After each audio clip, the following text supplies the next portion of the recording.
Agreed to meet a vampire at a cemetery. How much more cliché can you get? Nothing comes readily to mind. Could have left the door unlatched. What of my privacy? I value it rather deeply. Unmolested, especially by unwanted guests, that's my preferred state. Besides, I knew you'd find a way to get in. True enough. Need to find your friend. I'm hoping you'll agree to help. I shall do whatever's in my power. Yet what you want or even need must matter little. What matters is what Detlef wants. If he does not wish to be found, you will not find him. Ever. End of story. Come on. Gotta be some way.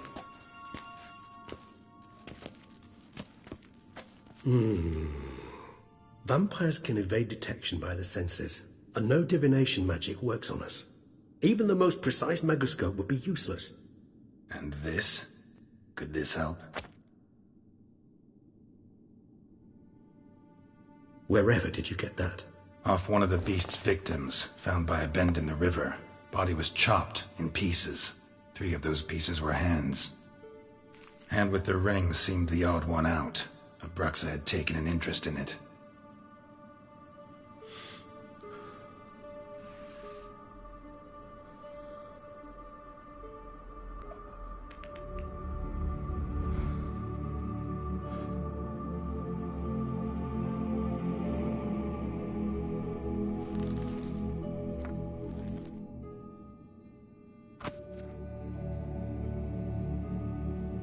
It's Detlef's hand, without a doubt.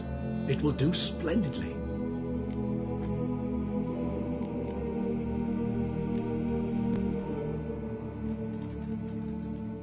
Ring's pretty intriguing.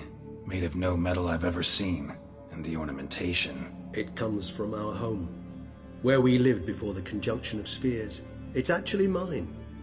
I received it from a dear old friend. You might call him a humanist. He saw us vampires as guests here, guests who owe their hosts, meaning you humans and the elder races, respect. Respect? Meaning not to treat us like cattle to be slaughtered for food? Precisely. And the reason why I in turn gave it to Detlef. To remind him of the ideals my old friend championed. The hand. What do you plan to do with it? You've heard of Kovinaris' theory of tissue memory retention. Rings a distant bell. Read about it in Alchemia Oblitera. There's a copy at Kermoran, tattered, nearly disintegrated. But if memory serves, Kovinaris never managed to prove it worked. He did prove it, just never managed to publish his findings. He and I corresponded, you see, after we became friends. Thus, I know he completed his research and performed the first tests. It's complicated, so without delving into details, it is possible to use any piece of tissue to reconstruct what a whole body experienced. How's it work? We need any special equipment? We must brew a decoction which Kovinaris gave a rather poetic name, resonance. Once imbibed, it sends one into a trance similar to that induced by narcotics. This triggers visions of events linked to strong emotions experienced by the tissue's owner. Picture it as dreaming a fragment of someone's life. Any chance we might see what Detlef was doing just before he lost his hand? Indeed. Though I also hope resonance will reveal the location of Detlef's hideout. Can't you just summon Detlef? You're both hired vampires, there's gotta be a way. If I'm to be entirely candid, there is indeed one. But believe me, we will be better off never availing ourselves of it. It is a last resort. Absolutely. Last resort? The hell? Why? There is a being who can summon Detlef. Possesses the authority, even the power, to force him to appear in a given place. But the very act of contacting this being, well, it's akin to walking a slack line extended over a chasm filled with molten lava. An exercise as perilous to me as it would be to you. A risk I'm unwilling to take. I beg you, let's do it my way. It will be both quicker and easier. Kovinaris spent half his life proving his theory. Wild guess. Making a dose of resonance won't be easy. You guessed correctly. In addition to Detlef's tissue, we shall need a powerful occipital lobe stimulant. Effectively a poison, to make one susceptible to visions. Well, got a few ingredients to choose from. Unfortunately, all are pretty rare. There's Mamoon glands, but closest ones I know of are in Vizima. A spotted white saliva would also serve, but they were cold to extinction over a century ago. Could go with a kobold's eyes, but the creatures are sentient. Rather not gouge one's eyes out. Given that we lack the time to sleuth this out ourselves, permit me to summon some help.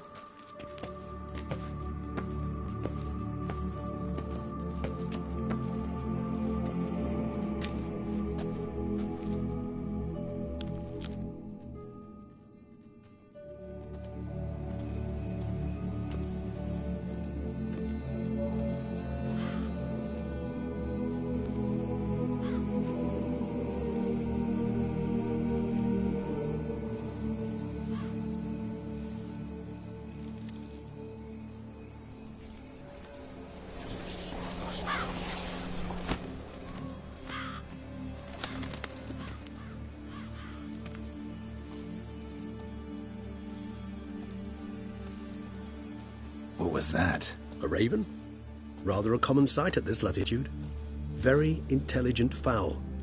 I asked him to look for the creatures you mentioned. Him and his brethren. Perhaps they'll find one in the area, and I would hazard that a flock of ravens will spy any said creature faster than a solitary witcher would. With all due respect to your skills, my friend. It will take them some time, nonetheless. So, perhaps you'd care for a snifter of mandrake.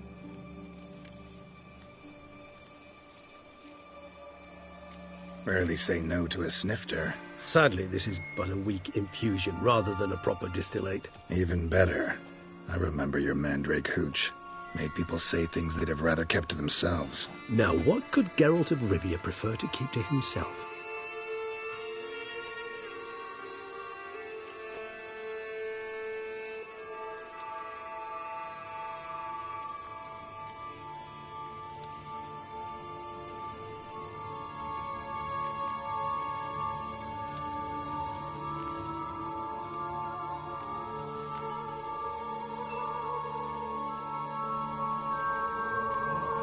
Everyone's got some secret. I agree wholeheartedly.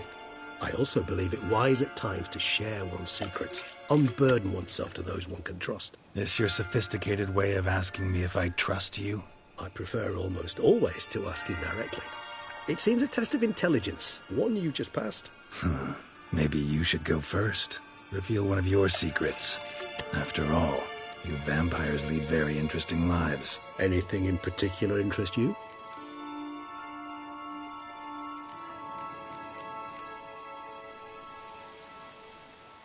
Always fascinated me the way vampires can regenerate. A hand growing back is one thing, but Detloff recreating you out of a wet smear?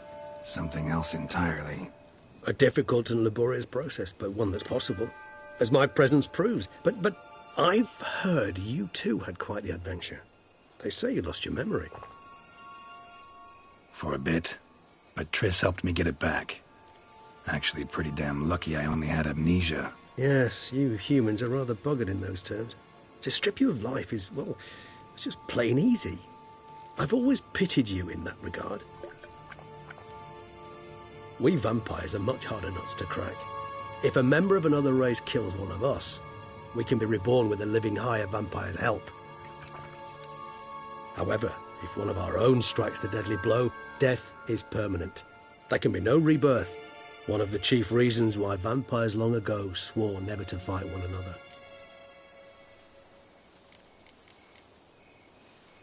Got a new life, new body. That give you a new start? Blank slate? Starting all anew is a very broad concept. What exactly do you mean? Your blood addiction, say. Wondering if your body's the same, if it still remembers. Maybe if you drank now, you wouldn't get hooked. All addictions are a form of slavery. Re-addiction's not a risk I'm willing to take, just to test a hypothesis about corporeal regeneration and whether propensities carry over. Fair enough. Curiosity, that's all. Sorry. Not to worry, Geralt. Curiosity's a natural reaction under the circumstances, apart from which I've always valued that trait in you. Gotta ask you the big question. One everyone wonders about. What happens after death? You wish me to tell you if the human belief in the gods is well-founded? Well, that I do not know. We vampires differ exceedingly from you humans. Our matter, that of which we are composed, can exist without form. We require neither a heart, nor a brain, nor air to breathe. But were you dead? As humans understand death, yes. Feel anything? Understand anything? It's rather hard to explain. I felt something very unsettling. Something I cannot even name, for I did no reasoning. Only after rebirth did I begin to understand that what I had felt was cold and unimaginable fear. If not for Detlef, I might have drowned in an eternity of icy terror. Can't have been alive then. Sheesh, experience like that must be vicious. Indeed, it's hard to compare to anything I know. Yet you are aware we don't see death as you do. The way you cling to life, we find it entirely peculiar. You are mortals, ergo it's a foregone conclusion. You will die. It's but a question of time. Thus, I often find myself wondering why you try so very hard. To die at 20 years, 40, even 100, what's the difference? They're all but the blink of an eye. Depends on your point of view. Man who's got 1,000,000 crowns to spend can't possibly understand one who's only got 20. Very true. One's outlook can indeed change much.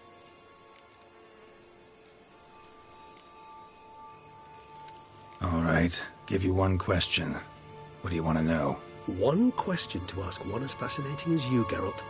Cruel parsimony, I'd say, but I shall do my best to make it count. If you were to die and be reborn as I was, in your new life, would you choose to be a witcher?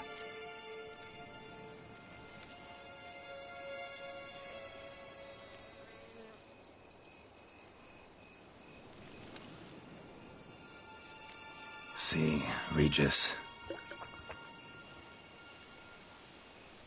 Doubt I'd know how to be anything else. Ever tried? See, you're determined to get an answer, to find out if I like being a witcher. Just refuse to ask directly, as always.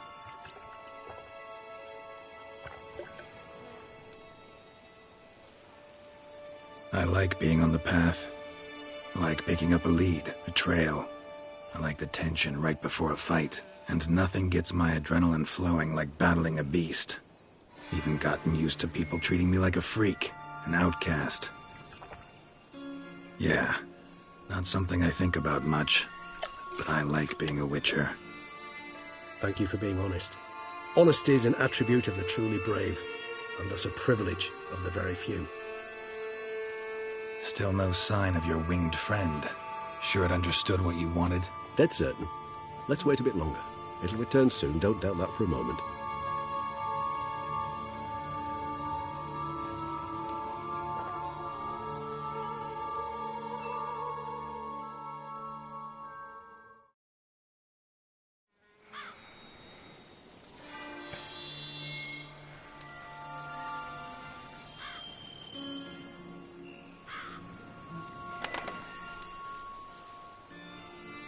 Ever vigilant, even in his sleep. Quite vampire-like, in fact. Are you absolutely certain they don't administer a few of our genes during the trial of the grasses?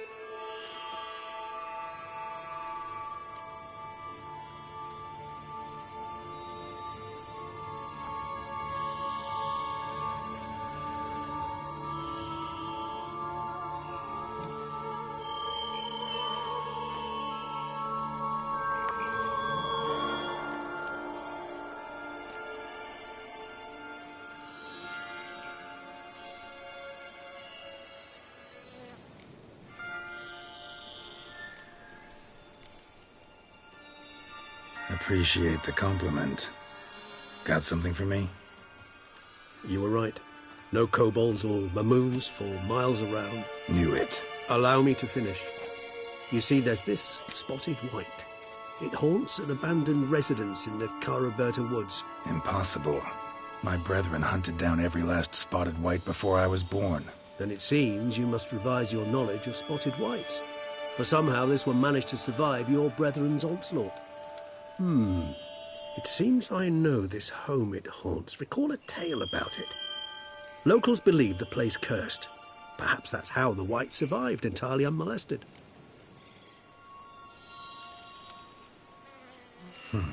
Know anything else about this curse? I don't recall much in particular.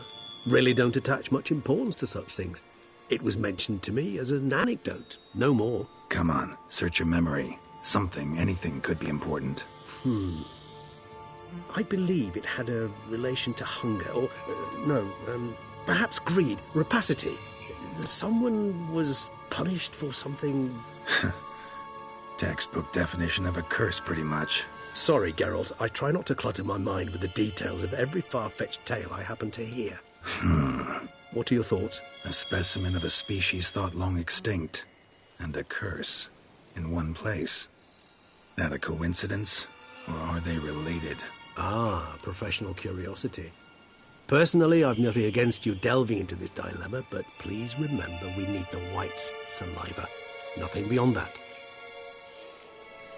Whites rarely appear in the woods, even less likely to find them in abandoned human homes. They inhabit remote wildernesses, old abandoned cemeteries. What's your point? This might not be a spotted white after all. Your little helper might have made a mistake. I sincerely doubt it. Ravens are devilishly intelligent creatures, and they've highly developed observational skills. What exactly did they observe? The area around the estate, it's covered in spoons. Spoons? Spare me the skeptical smile. I'm but the bearer of this news. Or perhaps this spotted white is a hoarder. Or the spoons are somehow related to the curse. Let's do this. Start making your decoction while I go get some saliva from that white. Uses it in its brews. Do you imagine the white will simply sell you some? Worst case scenario, I'll bring you its salivary glands. They ought to do as well. For a moment there, I imagined you asking the white to spit into a vial. Quite amusing as a thought, but the salivary glands will do fine indeed. So, see you later. Yes, till later. I shall start by perusing some tomes. Tomes? Thought you were gonna make this decoction. We require one last ingredient. Alas, obtaining it could prove a trifle toilsome. Thus, I hope to identify a suitable alternative. All right. Good luck. And to you, my friend.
pigs can fly.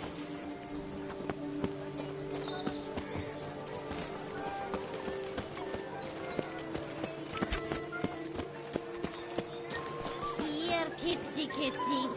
Meow. Meow.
Hey, Edgar, are the rumors true?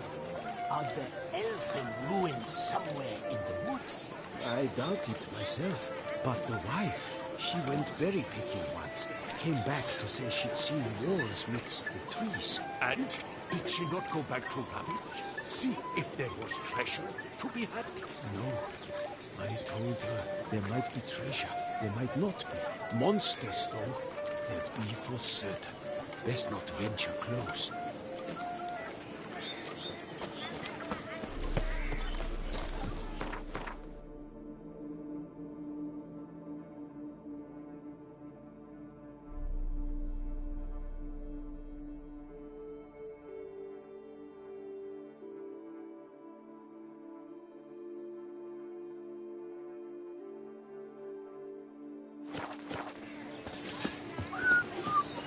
Now I shall sink you a song.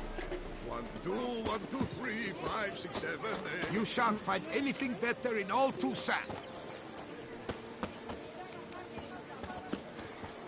Dip a little of wine.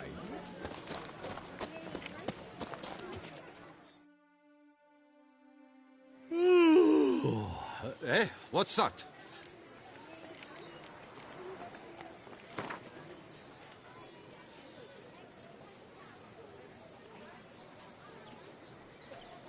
Gwent, interested in a round or two?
16, jewel-encrusted galligaskins. The latest rage.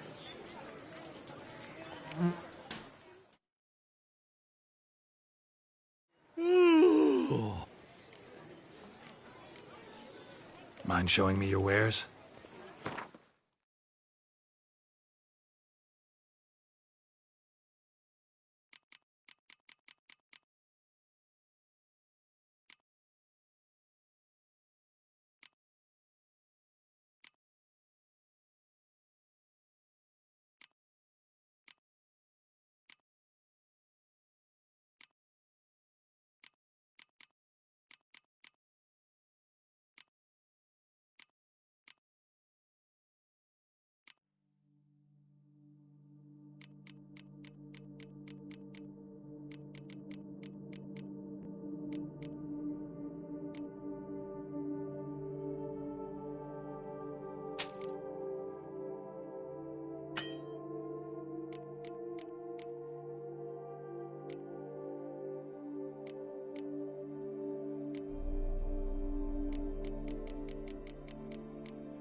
So long. Unbeatable bargains. Preferential financing from the Cianfanellis on every armor purchase. Hello, cheers, howdy do. In need of anything? Mind if I glance at your stock?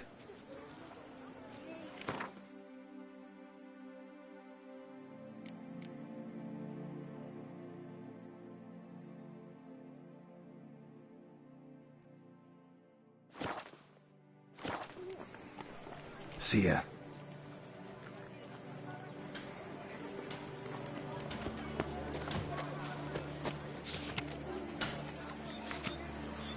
Myself, I like Count Monier's idea. Fool. Who needs a new faction? Gwent is an old game. That's its strength. Tradition.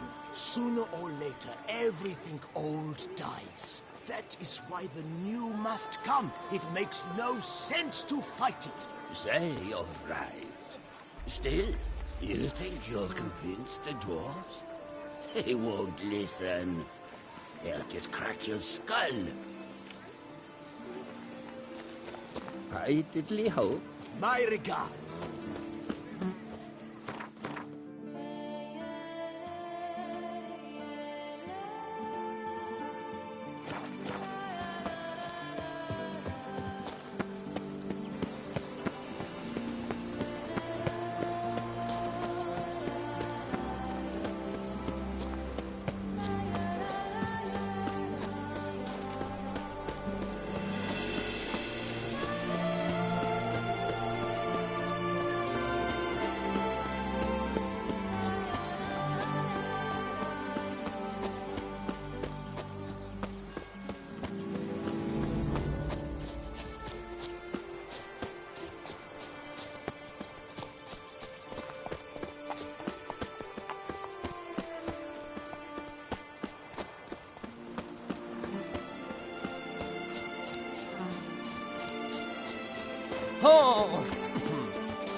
possible punishment.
Not good.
Our guests.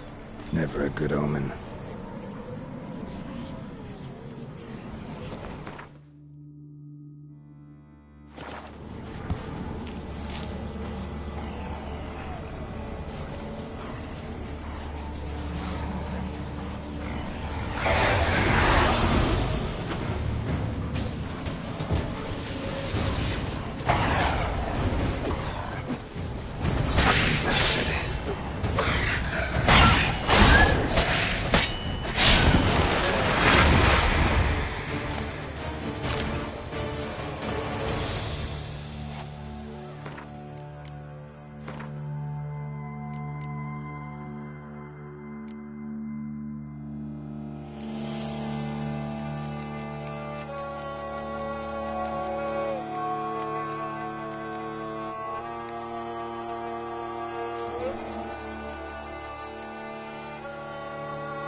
Regis's raven wasn't lying.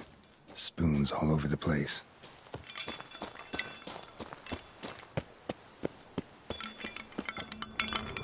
Strange. Get a sense that the spoons are beating out some kind of rhythm. A message. Trying to tell me something.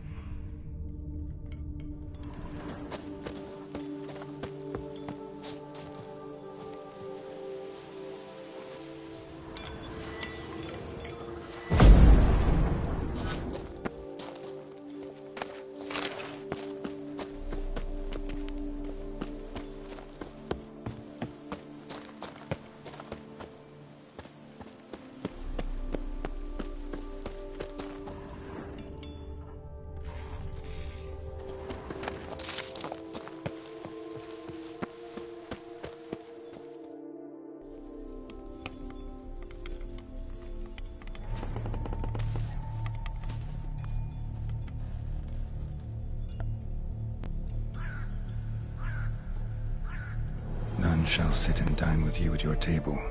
No spoon you have shall sate you. Never again shall you wish to spy your reflection in the mirror. Sounds like a curse, all right.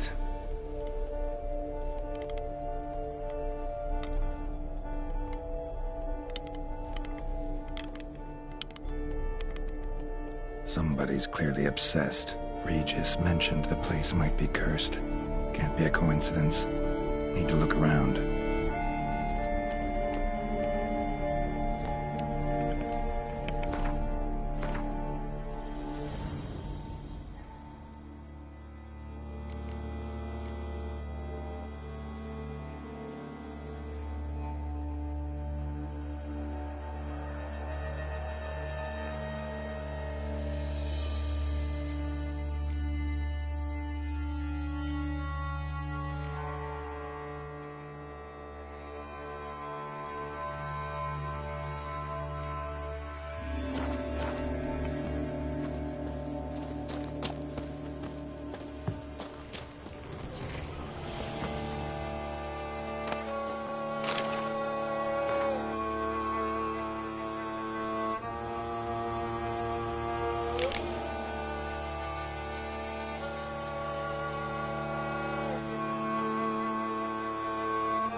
None shall sit and dine with you at your table. No spoon you have shall sate you. Never again shall you wish to spy your reflection in the mirror. What a pigsty. Need to search it thoroughly. Find a way to collect some white saliva.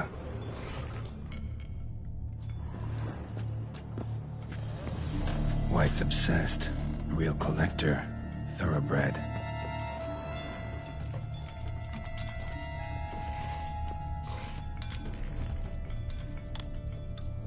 Spoon. Pretty ordinary. Maybe a little old.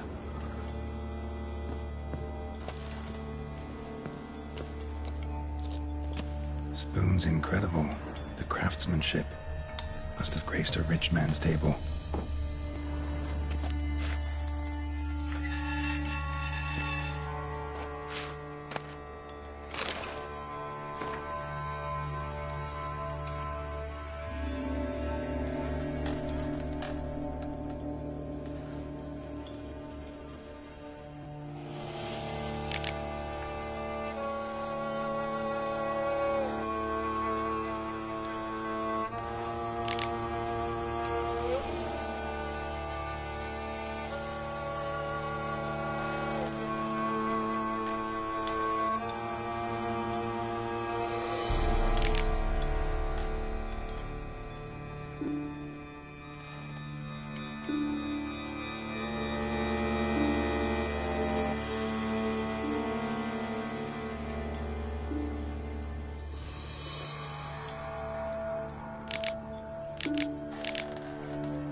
realized she was changing into a monster.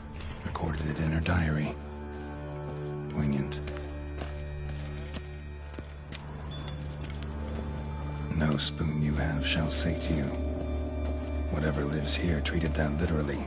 Still searching for the right spoon.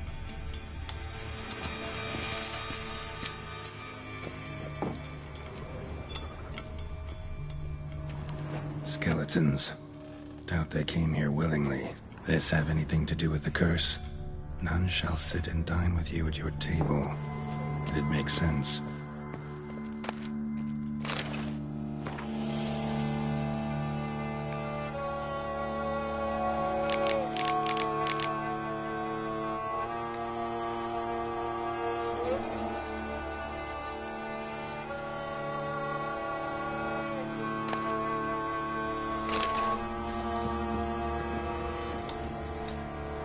Woman's name scratched into this wooden spoon. Romantic. No claw or fang marks. Probably choked to death. Broken neck. Indentation in the skull's lateral surface. Smacked in the head with something heavy. Right arm bit right off. Teeth all knocked out. Somebody tried to force feed him.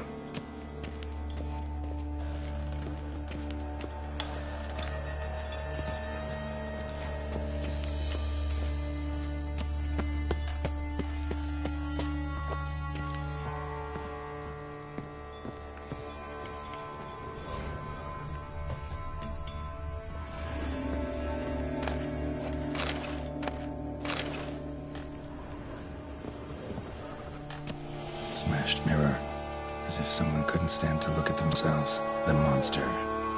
Journal's author, maybe?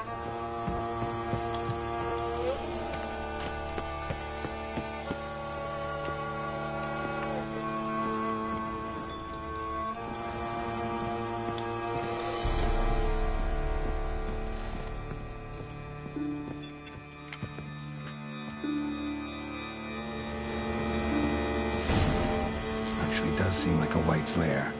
Bit atypical, but still. Cauldron should be somewhere around here. Another spoon. Yep, just as normal as the last one.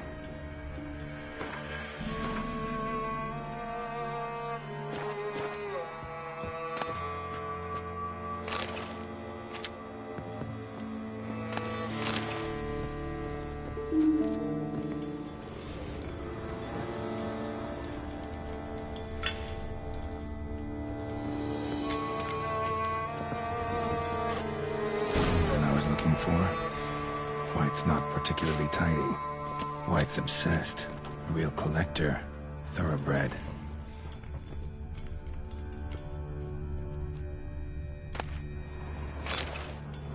Spoon. Pretty ordinary. Maybe a little old. Table set. White, who lives here, is getting ready for some sort of feast. White that lives here, definitely afflicted by a curse. And it's been trying desperately to lift it. Another spoon. Yep, just as normal as the last one.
one's empty, unfortunately.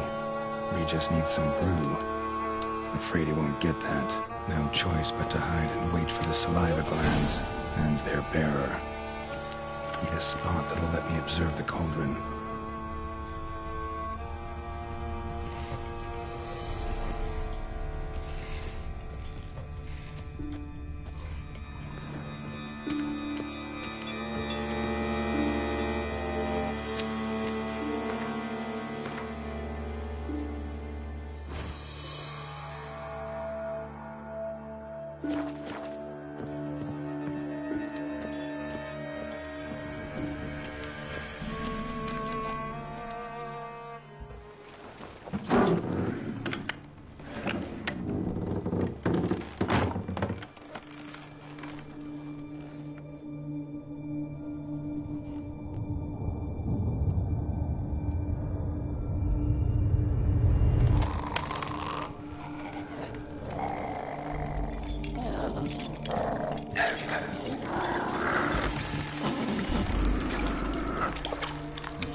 Not gonna hurt you.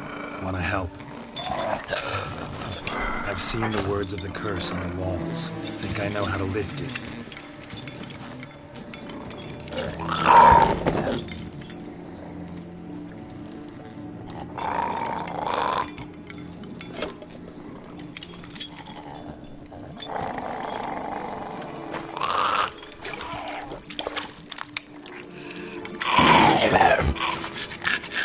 Tried to bring folk here, convince them to sit at the table with you, right? Well, I'm gonna be your guest now. Your willing guest.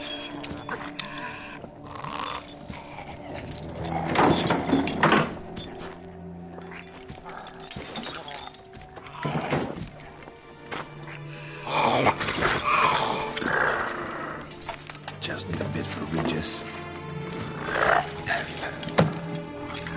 And now we'll tend to you.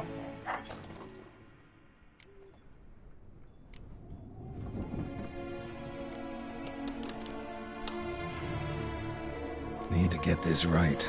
Words of the curse were, none shall sit and dine with you at your table. No spoon you have shall sate you. Never again shall you wish to spy your reflection in the mirror.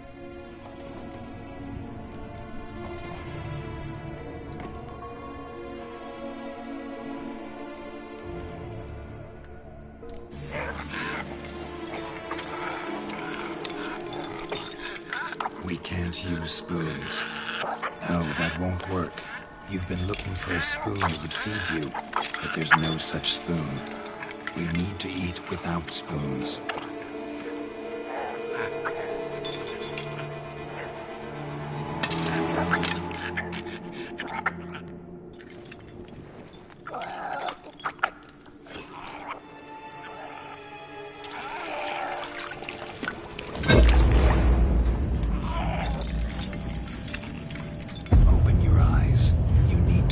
Likeness.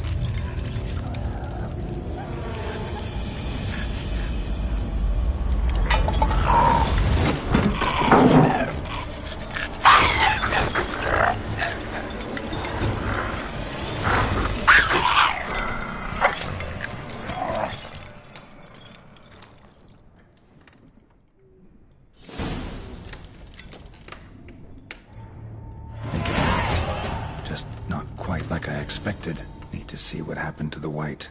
Won't be hard to find given its stench.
Easy. Not gonna hurt you. Eat. I must eat.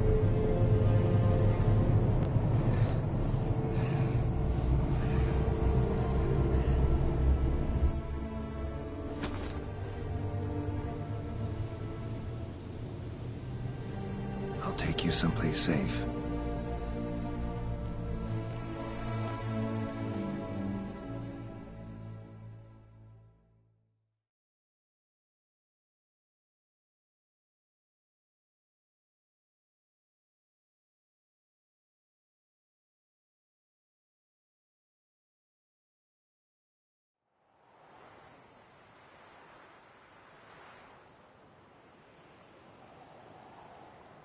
So I took her by the hand and led her here. Seemed the only sensible place for her. You did the right thing, sir. She should recover quickly here. I'm deeply pleased, finally, to make your acquaintance, sir, though I do regret the specific circumstances. In all the commotion, I fear I neglected to introduce myself. I'm Barnabas Basil Folty, and by order of the Duchess, I am to serve as your major domo at Corfo Bianco. Nice to meet you, Barnabas Basil. Love to talk more, but got urgent matters to attend to. While I'm gone, please make sure she gets everything she needs. Don't worry, sir. I shall see to everything. She is safe here and in good hands. She'll soon be back on her feet. Might actually take a while. She hadn't eaten anything in over 100 years when I found her. Horrid. Whatever brought this about? Told me her story on the way here. Her name's Marlena. She was once the very beautiful and proud heiress to the Trastamara estate. One evening, when she was holding a banquet for friends, a beggar came to her gate seeking alms. He had a bowl and a spoon with him. He sat outside her fence and waited. I've heard of the custom. An ancient rite of hospitality that obliges one to give food and drink to such a guest lest he depart hungry. To neglect the custom is to bring great misfortune down upon oneself. Marlena didn't care a whit for the old customs. She drove the man off, saying she'd rather feed the leftovers from her feast to her dogs than to give the beggar anything. The beggar then broke his spoon, cast a curse. She was beautiful, so he said she'd never wish to look at herself in the mirror again, since she adored feasts. He swore no one would ever wish to sit and dine with her, and as she even refused him the crumbs from her table, he swore she'd never find a spoon in the world that would sate her hunger. A harsh punishment. I imagine lifting the curse was hardly simple.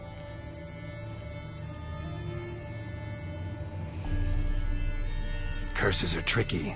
They play on irony. Always gotta figure out what the catch is. Marlena had spent decades looking for a way to lift it.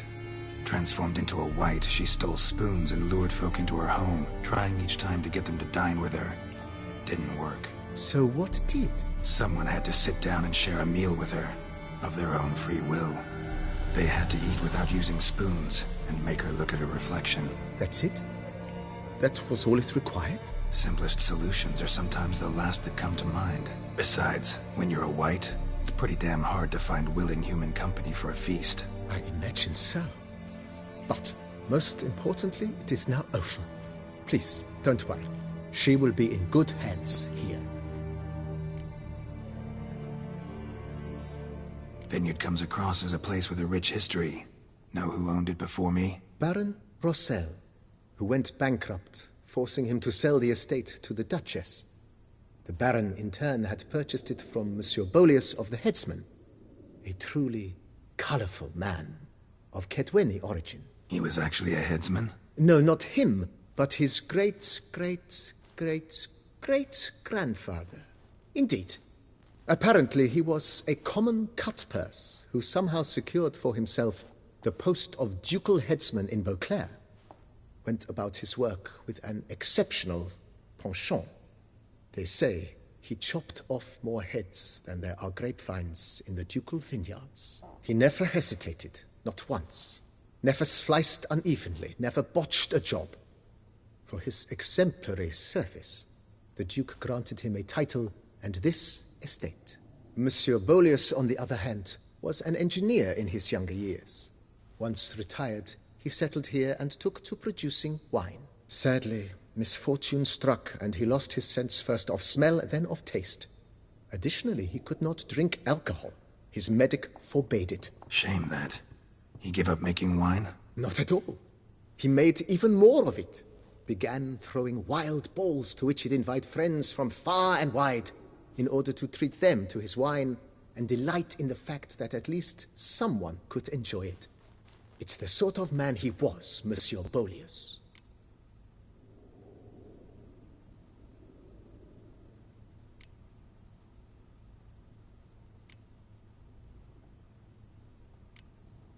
Mind giving me a little tour de Corvo Bianco? Not in the least. Follow me, please. I think it would be practical to begin on the hill.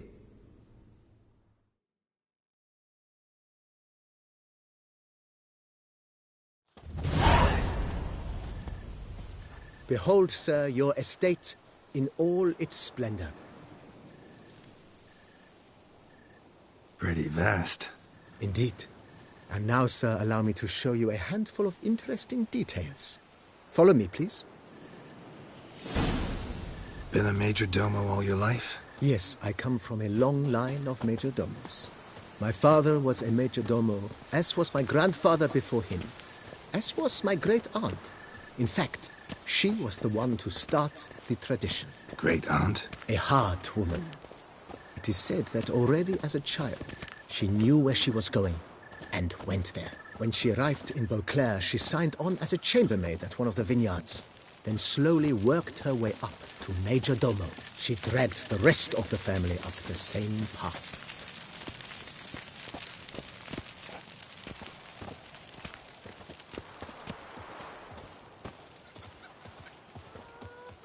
The servants' quarters. I occupy the green home. With the Duchess's permission, I have hired a full staff. Their salaries to be paid from the ducal treasury. Nice of her. Not the most sightly part of the estate, I admit. But I think it's worthwhile for you as master of the domain to know where the help stays.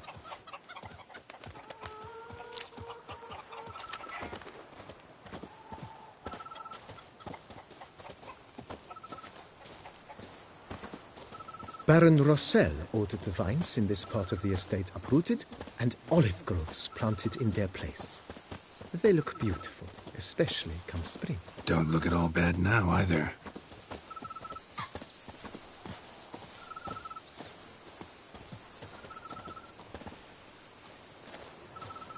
Down below lies your vineyard, where we grow a strain of Carfanere, one of the world's oldest.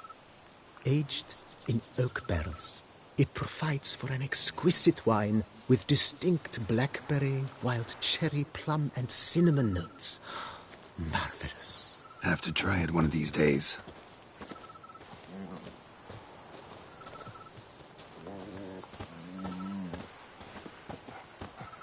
Nice well. Picturesque. Yes, though it ran dry long ago. During the raucous feasts Master Bolius held, he would order it filled with wine. There's a tale about a guest attending a Bolius ball for the first time and thus unaware of the custom.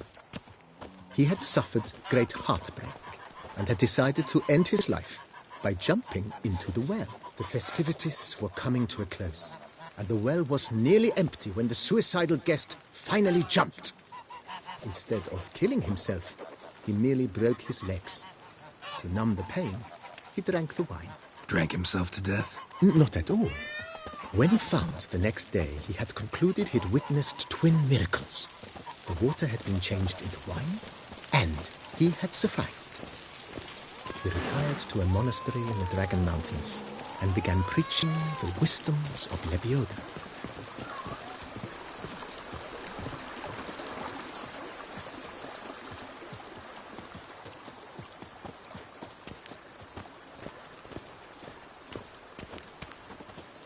Monsieur Bolius, his wife Nina, kept a garden here.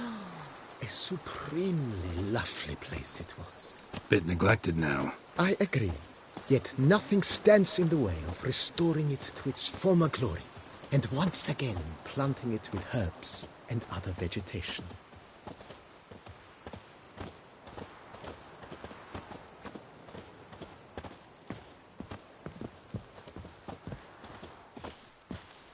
Madame Nina planted diminutive, delicate flowers and herbs here.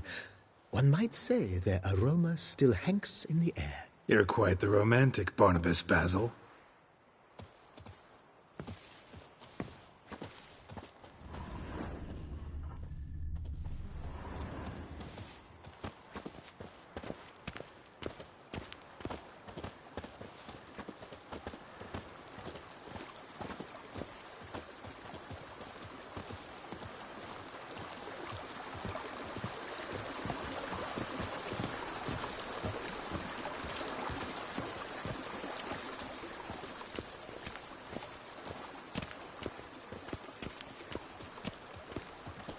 This served as an additional wine cellar in years of plentiful harvests.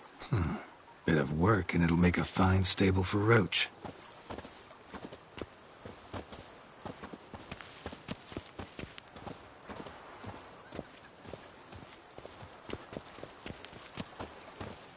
The cellars, voila.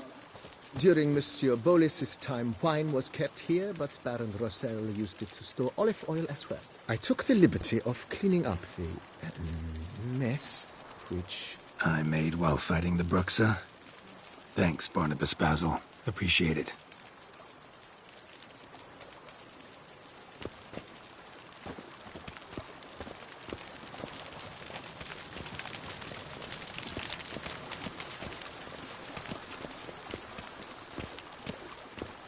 As you can see, the facade is, how to put it, slightly stained.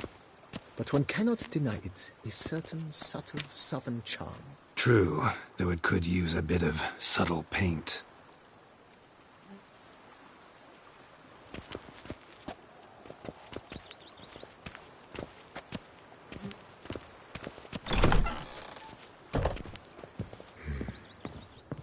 but welcome inside.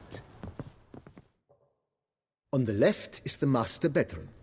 On the right, the dining hall and kitchen. Upstairs, you shall find the guest room, currently used for storage. Not a bad idea. At the moment, the house is only minimally furnished. Yet I believe we will, together, devise some innovative arrangements. A few paintings, for instance, would breathe new life into the abode immediately. With that, sir, you've seen the full lay of the land. Corvo Bianco is a beautiful estate. Though one must admit, time has taken its toll. Forgive me for being forward, but if you were to choose to invest a small sum towards its beautification, consider me at your service on the matter. Think I'll take you up on that. Be sure to come and see you if I decide to do any remodeling. Mentioned the place could stand to be spruced up. Almost decidedly, sir. The question is where you would like to begin this rejuvenation.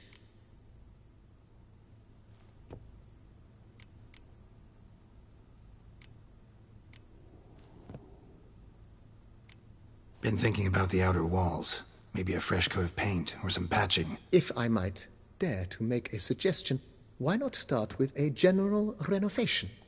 I once oversaw such work at Admiral Rompelli's summer residence. The effects were simply breathtaking. Not only did the residence positively sparkle afterwards, but we also made room to display the Admiral's armor and weapons, of which he was a passionate collector.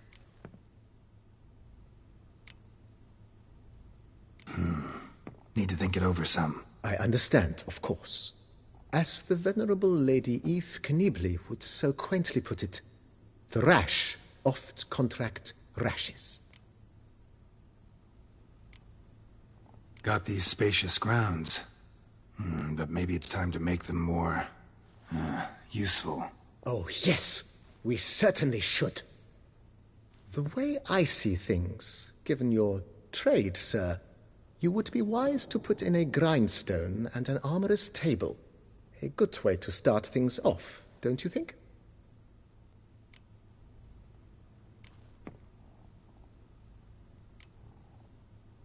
My armor needs work from time to time. You know, oil this, reinforce that. Could use a decent work table where I could do all that. Admiral Rompelli once hired a specialist who made the finest armorer's tables this side of the Yaruga. I will contact him at once.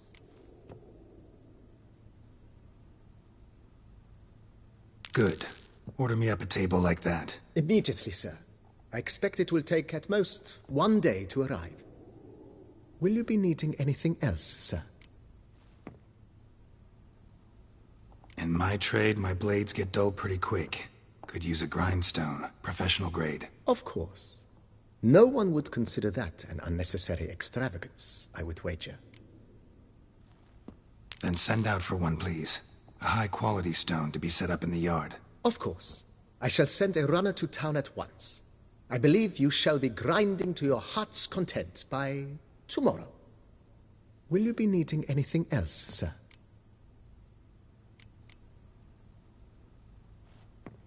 Know what? Changed my mind. Not in the mood to talk about redecoration today. But I wanted to ask you something else. I shall be glad to answer your every question, sir. Thanks. Gotta get back to my business now. See you soon.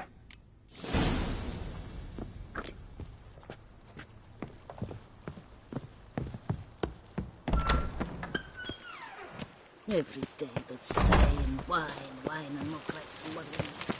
It's enough to drive you batty. Now I shall sing you a song. 1, 2, 1, 2, 3, 5, 6, 7, 8.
Think your friend's hand will make for a nice broth? You've clearly honed your sense of humor.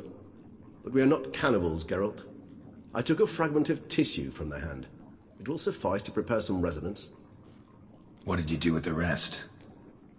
I cremated it, as our codex commands. A raven told me you'd acquired the necessary ingredient.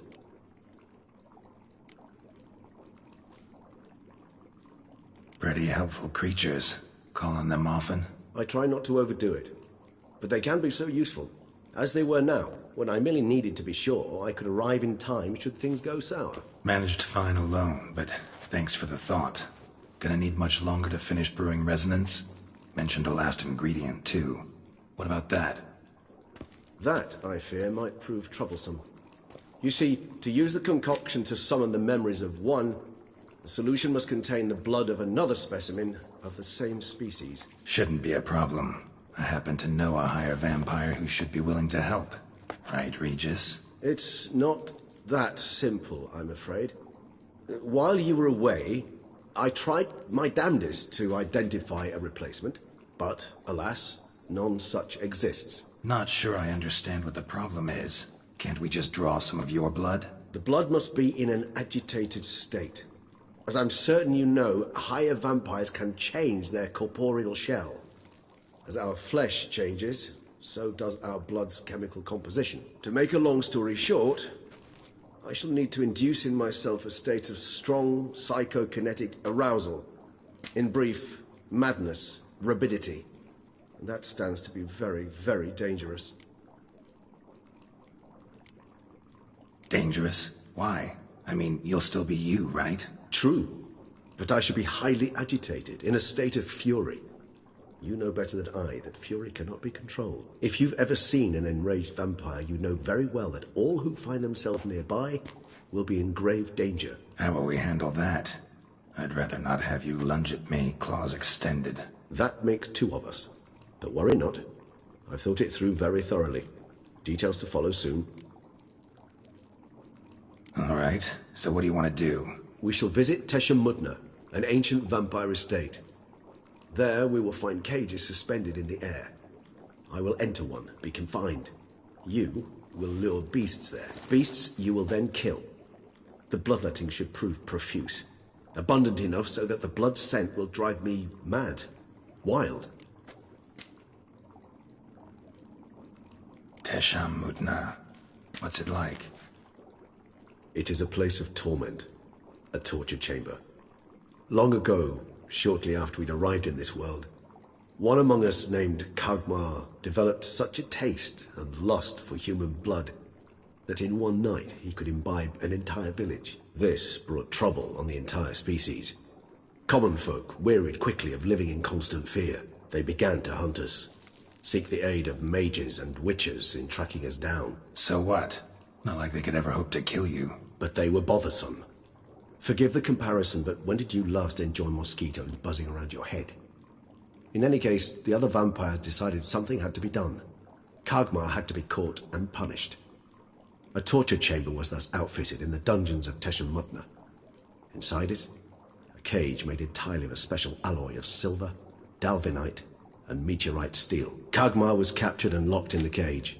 Sat there over 2 centuries, driven to fury time after time, never able to escape.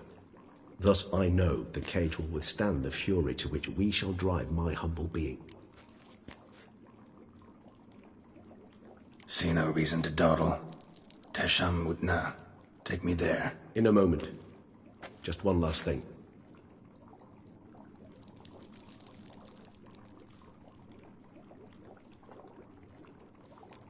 What was that? Blood. Oh, the last favor the Raven did me. I've also taken some Sangurium, a solution that sharpens one's sense of smell. One drop of blood shall smell like a gallon to me now.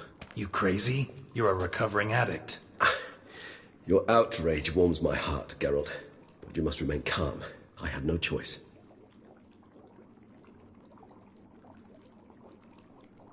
As things stand, the die is cast.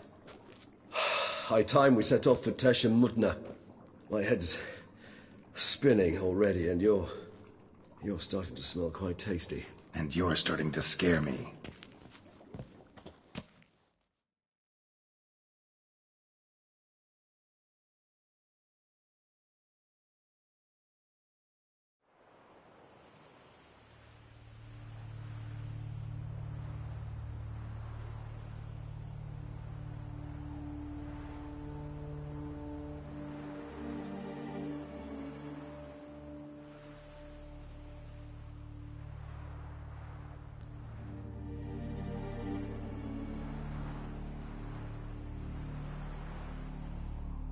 We have arrived.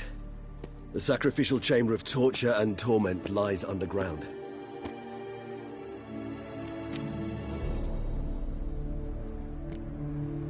Sure you know what you're doing? I can only hope I do. Please, let's go. The longer we delay, the less control I shall have of my faculties. I'd really prefer not to hurt you. You lead.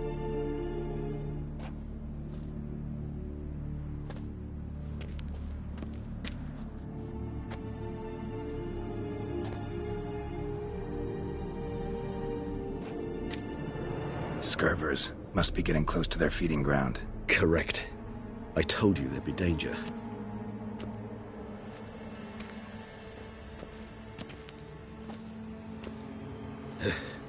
Beyond this wall lies...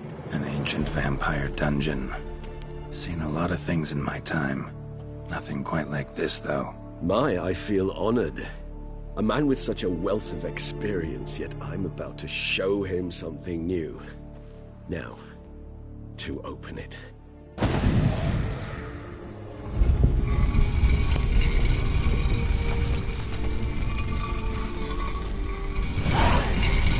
How the hell? It's an ancient form of protection against unwanted guests. The mechanism which releases the latch reacts only to a higher vampire's blood. Tricky mechanisms, a vampire hideout. Fortified, secured. Must have been important to your species once. Toussaint.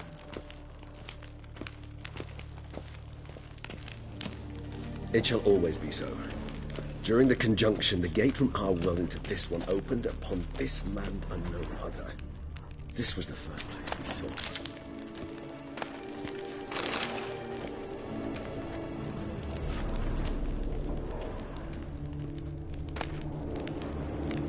Human husbandry and care?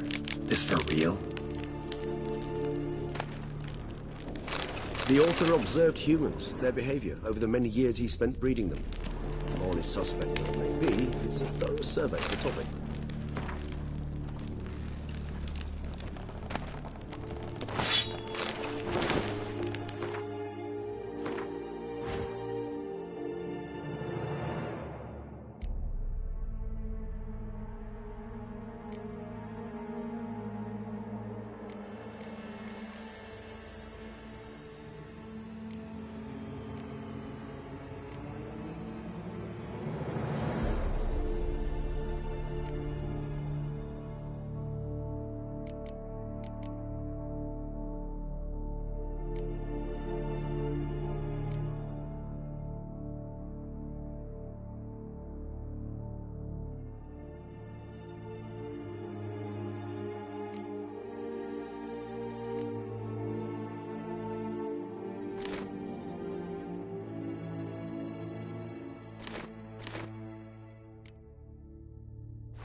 This place.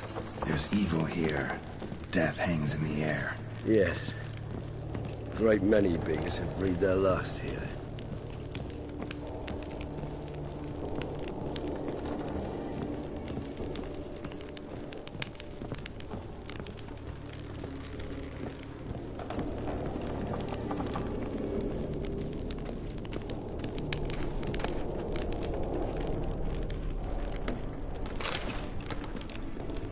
Glyphs are carved into the rock.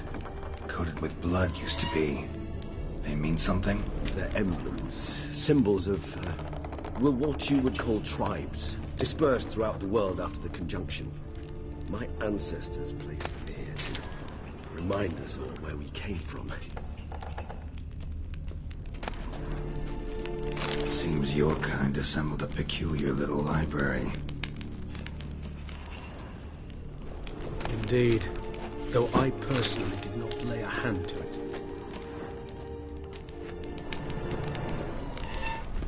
Cells? Who for? Ah, disgraceful. Excruciatingly so, this particular page from our history. I'd rather not summon the demons of the past if it's all right with you. And this one? Which tribe's this? Garisham. My tribe, and Deadlaugh's. We both remained in this part of the world. Whose is this glyph? Amaran. They ventured beyond the sea.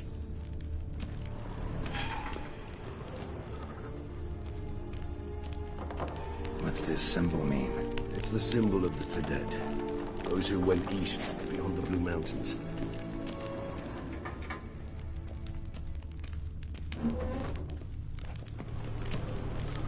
What's this symbol mean? It's the symbol of the Tedet. Those who went east beyond the Blue Mountains.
Charming place. But what are all those cages for? Mentioned one vampire being kept here. Yes, well, you see, humanitarians is something my ancestors were not. They concluded Kagmar would best be punished if he were tormented with the scent of blood he could not taste. Thus, they also kept humans here. Humans whose blood they slowly let. Kagmar ranted and raged in pain as those humans slowly bled to death. They treated them like livestock. Live bait. I'd like to be able to turn back time. Deny it, but alas, I can do neither. Feel shame for my brethren. That is all I can do. Don't take it so hard. Nothing you could have done about it. Let's get to work. Well, that was awkward. Fine. I prepared the bait. Please be so kind and place it. Ideally at the tunnel entrances. The scent will spread most effectively then. Place the bait at the tunnel entrances. Monsters will catch its scent more quickly. When I think how these tunnels got here, send shivers. It was the natural order of things. The place reeked of death and it attracted necrophages.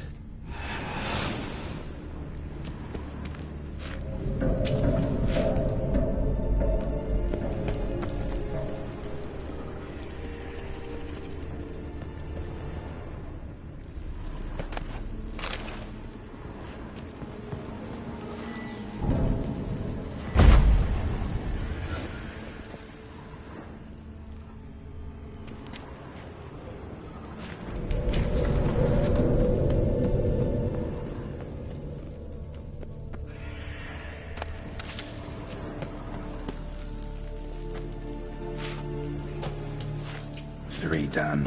One left. Think this'll work? I certainly hope so. The stench is so thick, I'd wager it carries clear to Novigrad.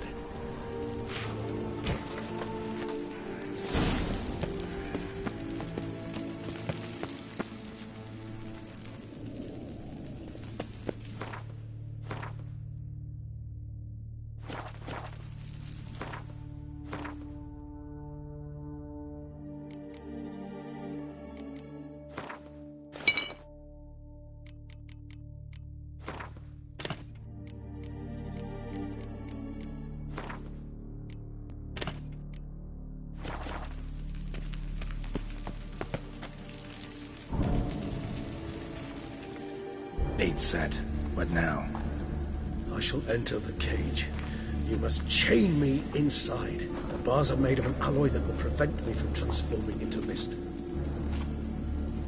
Kinda thought you wouldn't want to. I shall be in great pain. My sole thought being to stop that pain. I cannot know what I will do.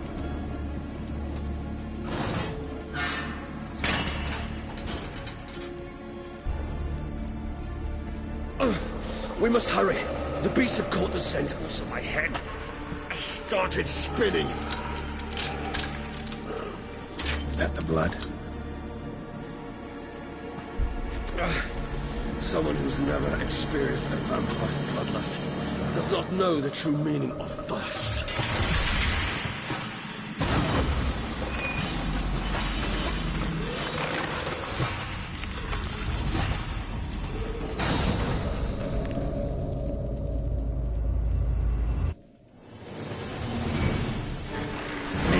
Safe word. You know, something you'll say when you can't take it anymore. And what would you do once I enter this? Don't know. Calm me down. Somehow. Please. It's just not the blood.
Bait set.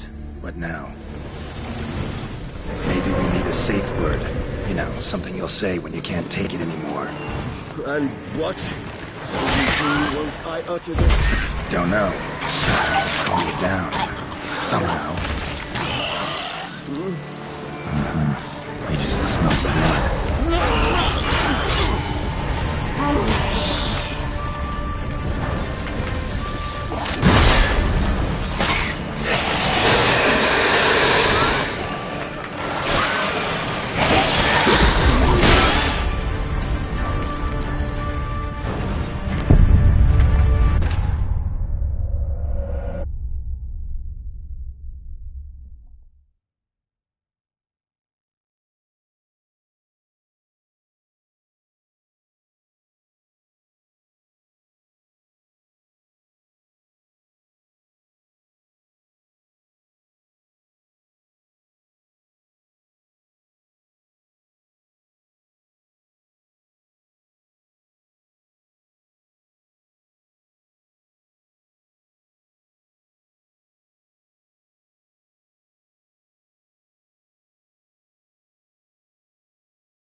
Bait set. What now? Maybe we need a safe word. You know, something you'll say when you can't take it anymore. And what did you do once I uttered it? I know. Calm it down. Somehow. Please. You won't be able to. We must forge through this, that is all. You just smelled the blood.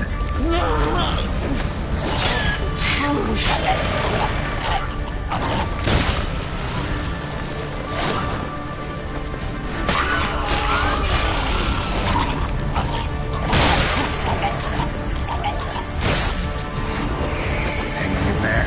It grows. Rust. I shall overcome it. Good. It's like you get more coming.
dry in a few hours. Scent won't bother me.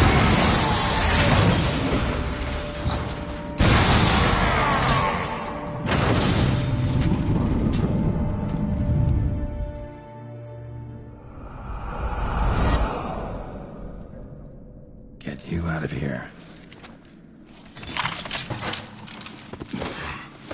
The concoction.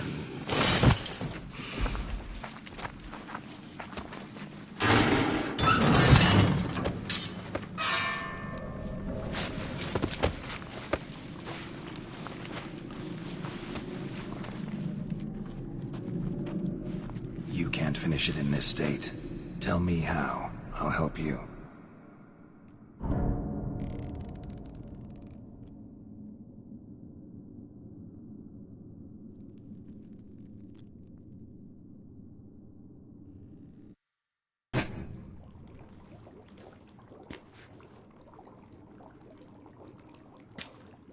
Any better? Far from ideal. And some time must pass before I fully recover. But yes, a bit better, thank you.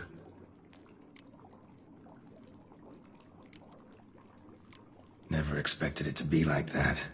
You didn't tell me. We need not discuss it. But we do.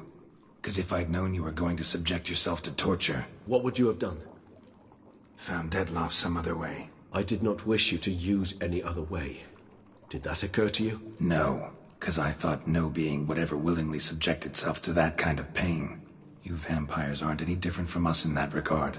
I told you, the pain is my way of paying my debt. The enormous debt I owe Dettlaff. If I had to do it again, I would in a heartbeat. Resonance, it's ready. Are you certain you followed the formula? The proportions were exact, the brewing time precise. This is important, Geralt. The slightest deviation could cost even a witcher dearly. Relax. Got some experience brewing potions. Very well. In that case, let's begin.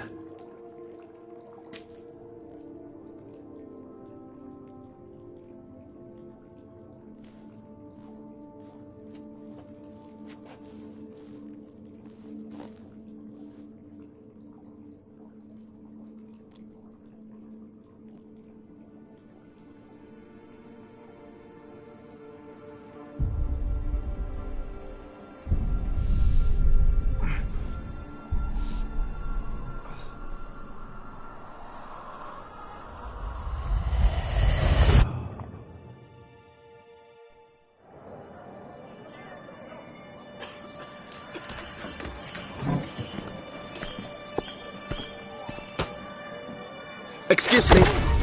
I shall only take a moment. You jumped the queue, sir. But Count, sir, you must understand. I've a meeting.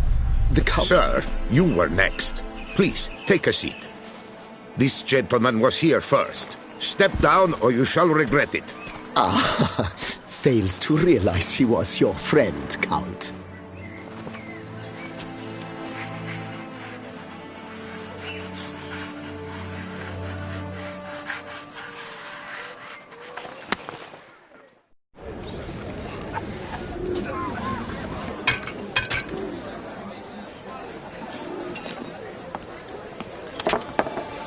It was then I ordered him to give up his seat and step off the stand.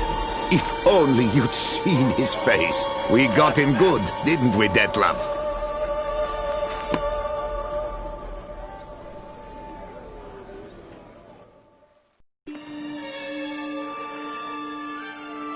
And then Mother insisted we buy the mill. Curious, eh?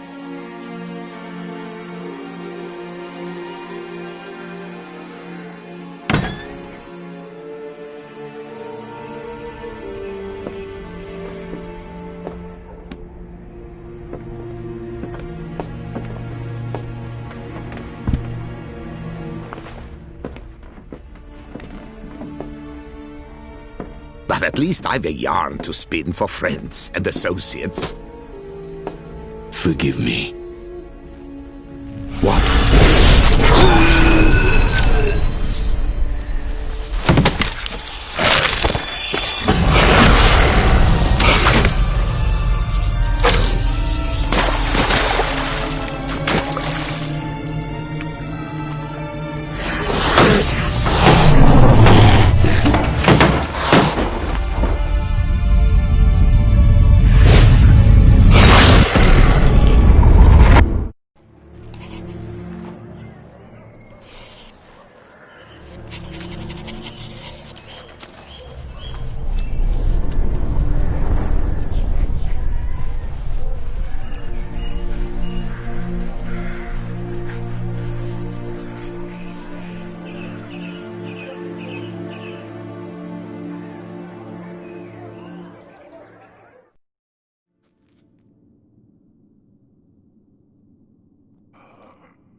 Awake at last. You writhed like a squirrel caught in a snare. I'd begun to fear they were death throes, that you'd departed. Sure wasn't pleasant, but it worked. What did you see? Delacroix. His death did not come easy. Seems Dettlaff had made friends with him. Still killed him, and chopped up his corpse. And he was overcome with fury, remorse.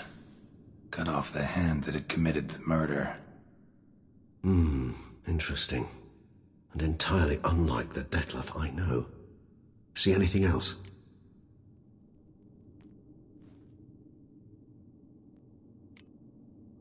Saw a moment. Delacroix did something selfless. Was kind to Dettlaff. Guess it could have been the start of their friendship.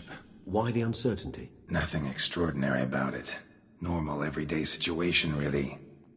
Visions were supposed to issue from strong emotions. Clearly the situation provoked such emotions in Dettlaff. Keep in mind, he did later murder Delacroix. Killing someone who's grown dear to us, it's bound to elicit strong emotion. Vampires are no different in that regard. Did you see anything else? There was something. Showed up twice in the vision. A bootblack stand. Dettlaff first met Delacroix there. Went back after the murder, actually. Peculiar. Stand was somewhere in the port district. And the bootblack acted as if he knew Dettlaff. That would be even odder. Perhaps we should have a chat with the lad. Though I would expect no breakthroughs. It's our only lead. I'll go talk to him. Coming with? I shall join you later if it's no trouble. I don't yet feel strong enough to venture out. That's fair. Rest up. Be back as soon as I learn anything.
All is in order!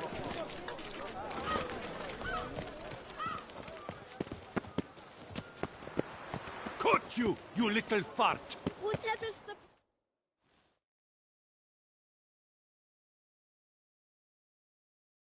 So how would you explain it? Whether it pours for a week or the sun bakes our pates, we've always mud up to our ankles here. You can't blame me for Beauclair's fickle weather. Fickle weather? I've seen you. You empty your chamber pot in front of our shop each morn, so folks will dirty their boots, go to you to get them cleaned. A far-fetched conspiracy theory, sirs. I'll conspire to welt your bum with my belt. Come here. Leave him alone. Just who the spit are you?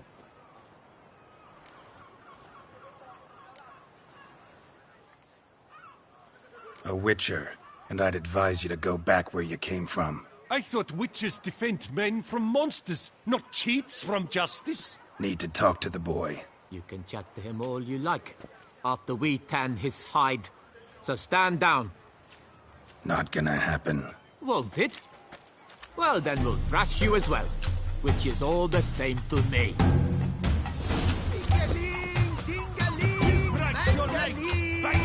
Teach you to help scofflaws and cheats. I'll take him from the neck. All together, on three.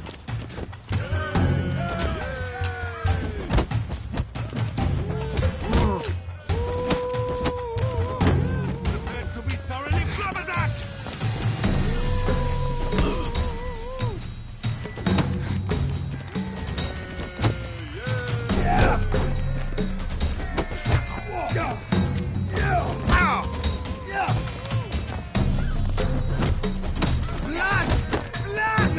Lads, charge! Take him for a ride! Stay together! At least try to!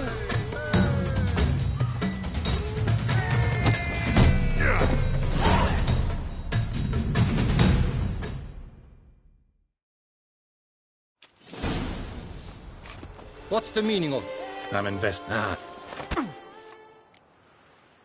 Nothing. You'll come on. You're...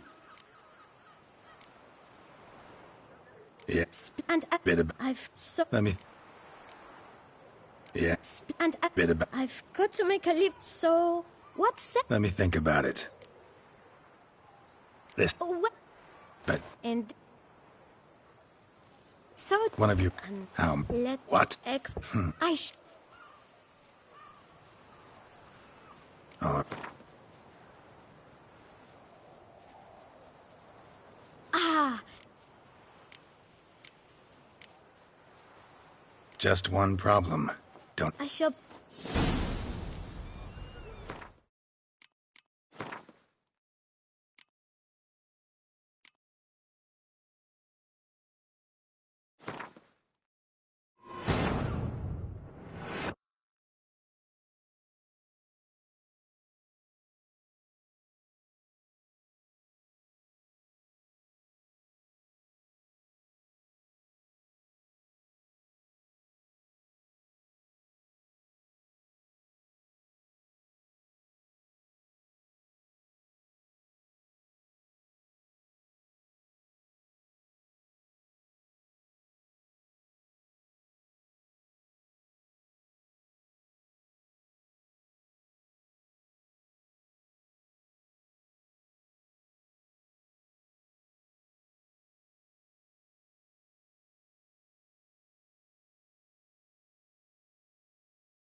Greetings.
you little fart! Whatever's the problem, kind sirs?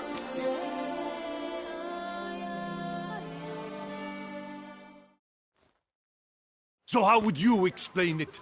Whether it pours for a week or the sun bakes our pates, we've always mud up to our ankles here. You can't blame me for Beauclair's fickle... Fickle weather! I've seen... A far-fetched I'll conspire to whip... Leave him alone. Just who this... A witcher. I thought witches... Need to talk to the... You can chat to him. Not gonna happen. Won't it? Well, then we'll thrash you as well. Which is all the same to me. Great man, we'll break your legs, vagrant! Teach! Circle him! Circle him! All together, on 3! God, lost your nerve?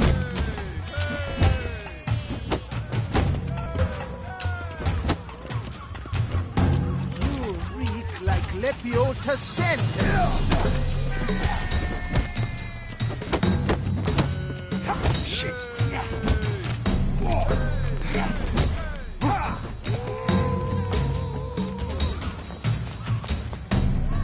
I'll take him to the left! A million blighted barrels!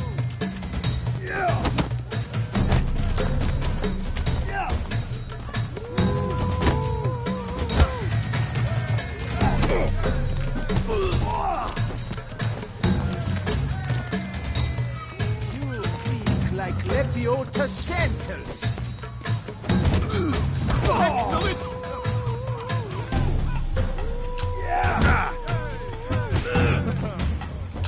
Circle him! Circle him! All together, on 3!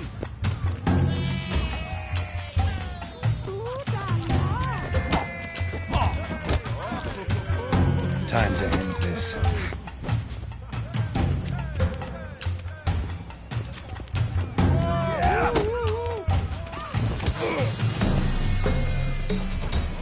It's not allowed, that kind of eating feast is over.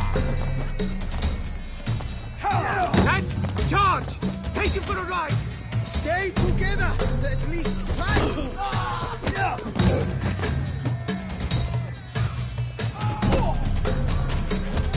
Did I get a piece of you, Grey Groin?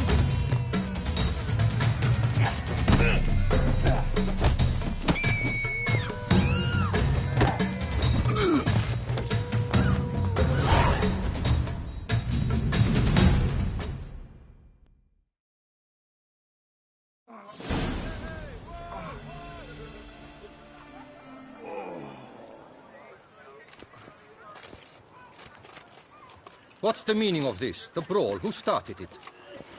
I'm investigating the beast, on the Duchess's orders. Ah, yes. We've heard of you. And these men, what are they doing?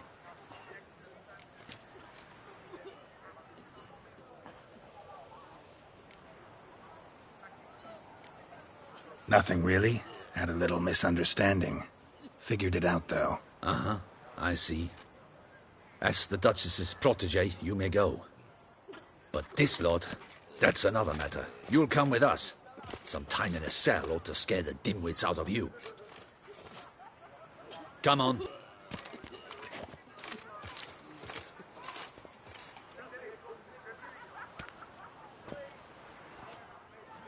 You're very good with your fists, sir.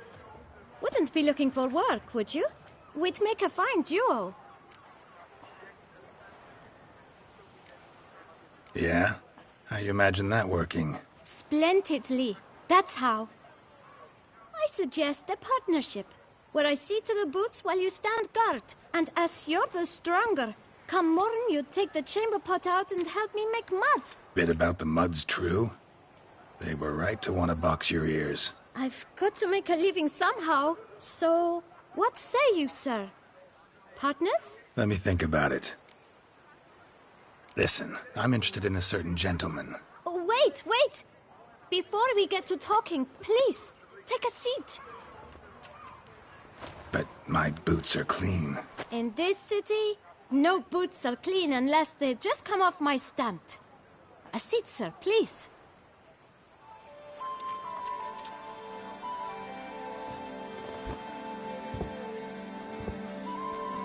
Now then, who was it you wanted to ask about? One of your patrons.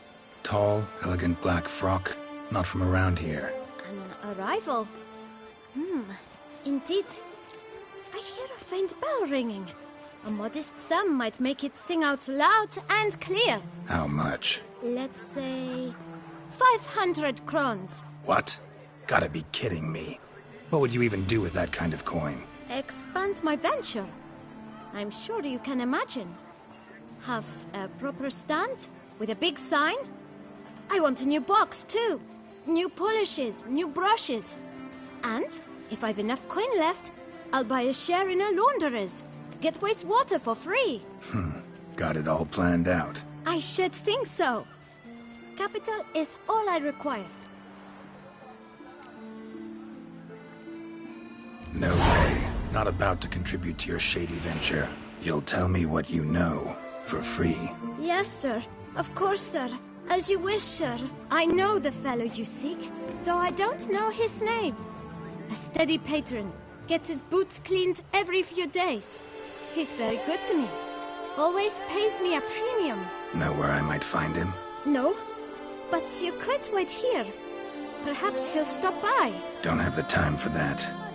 Sure you don't know where to find him? Or maybe notice which direction he came from? When I clean boots, sir, I do not look up to see where folk come from. I clean.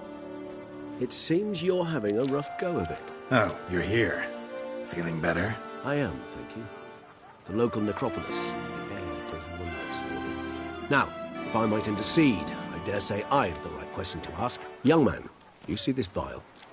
One drop added to your boot polish will help you wipe even the most encrusted boot clean as the dome of St. Lebioda's Cathedral. With it, you will serve 3 times as many patrons at a fraction of the effort, and piles more coin. I'm prepared to give you this vial if you tell me where the man we seek lives. But you won't hurt him, will you? The gentleman's art, true, but he's kind. In point of fact, he's a friend. Yet we had a falling out of sorts and would like to straighten matters out. I leave his boots at the door of a house near the port. The door is red, but I do not know if the gentleman lives there. Worth checking. Might happen on a lead. Would you let me scrape the dirt off your kickers before you go? With all due respect, sirs, your boots could stand a cleaning. Thank you. Perhaps later.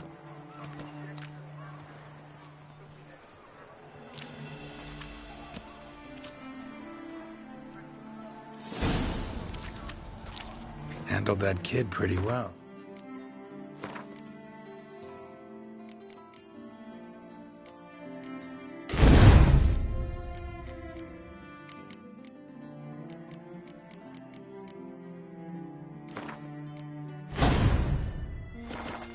Finding the right approach.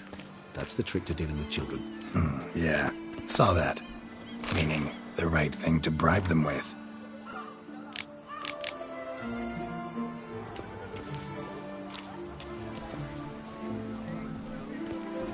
I liked you from the start. Every witcher I've known has been a swell lad.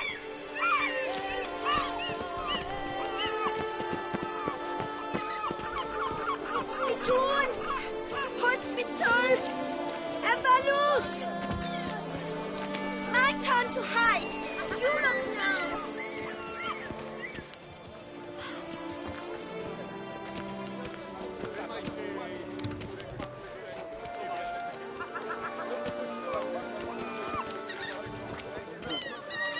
Red door. One the bootblack mentioned. We shall talk later. Let's find Detlef. We're close. I can feel it.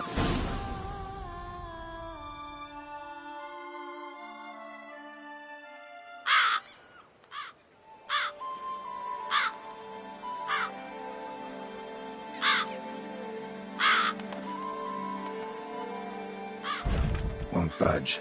Gotta break it down. You might just as well stand out in the street, pound on a drum and holler, "Detlef, I'm coming for you." A bit more finesse, I implore you. Let's hear your idea. Give me a moment.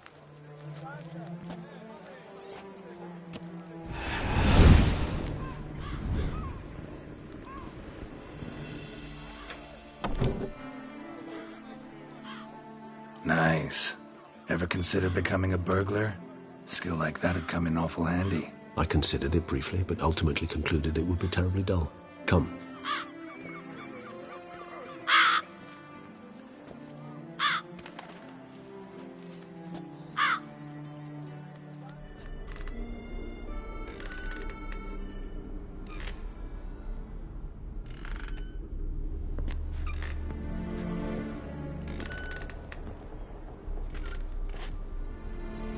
He here? Sense him. No, he's not here, but he was here recently. His scent is still strong.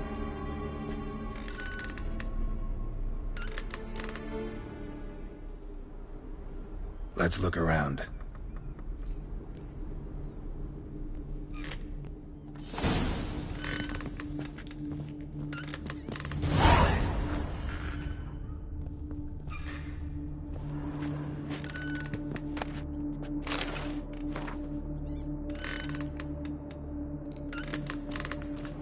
Old toy. No use to anyone. Shame. Must have brought someone joy sometime. I find these puppets rather disturbing.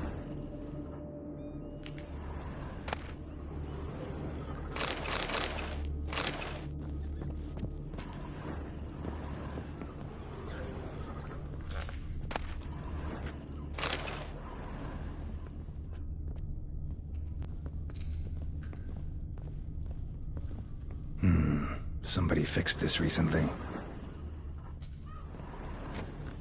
No dust mark.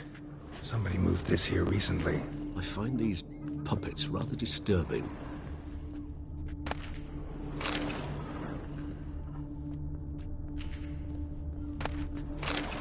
Nice little trinket.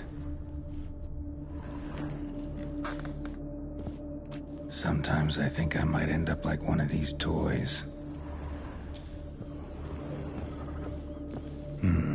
Somebody fixed this recently.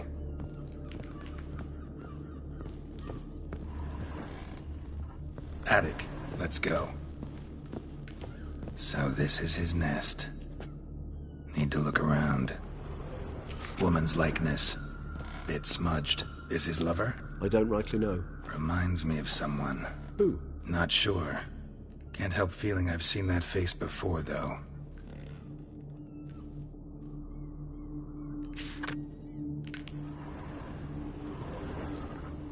No dust mark. Somebody moved this here recently. I find these puppets rather disturbing. Nice little trinket. Sometimes I think I might end up like one of these toys. Tools were used recently. Dettlaff unwind by fixing toys between murders. Really now, Geralt, must you?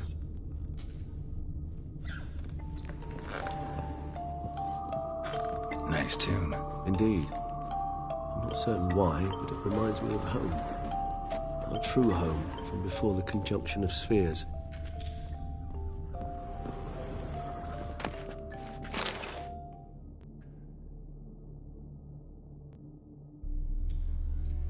Dettlaff van der Eretain, you do not know us, but we know you to be a vampire. We know also of your weakness for the wench they call Renawed. Now you know this. We shall chain her down and let rats feed on her. We shall flay the skin from her flesh. Yet you can save her. You need but travel to Beauclair, where you shall slay 5 men in the manner we prescribe. You must complete the killing in 3 days. Fail, and the next letter you receive will contain a memento of your failure. Your beloved's finger. There you have it. Proof positive Dettlaff killed not of his own accord. A blackmailer sunk his claws into him. Any idea what it could be? Dettlaff have any enemies? Indeed. Dettlaff gains foes occasionally, but they never live long. One might have managed to evade him. Possible in theory, but I know of none. It would have to be someone devilishly dangerous. As you well know, having faced Dettlaff yourself, whoever it is someone new. Who's Renawed? His one-time lover. The sole human woman with whom he was very close. Because she accepted him. With her aid and care, he found a place for himself in this hostile world. She began the work that I strive to continue. Ever meet her? Never had the pleasure, alas. She deserted him a time before he came round to save me, though he always claimed she'd gone missing.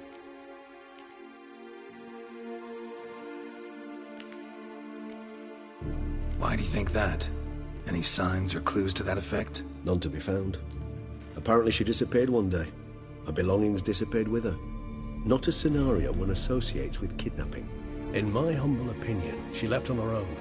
Scared off, perhaps, by a bout of Detlef's rage that revealed his other, more monstrous side. Detlef have trouble letting go, accepting that she'd left him? Is that so hard to believe? Do you know no humans who've struggled with just such a thing? And Detlef is so much more emotional than most humans. Not only was she his beloved, his lover, his mate, she was a member of his pack. And one never leaves one's pack voluntarily.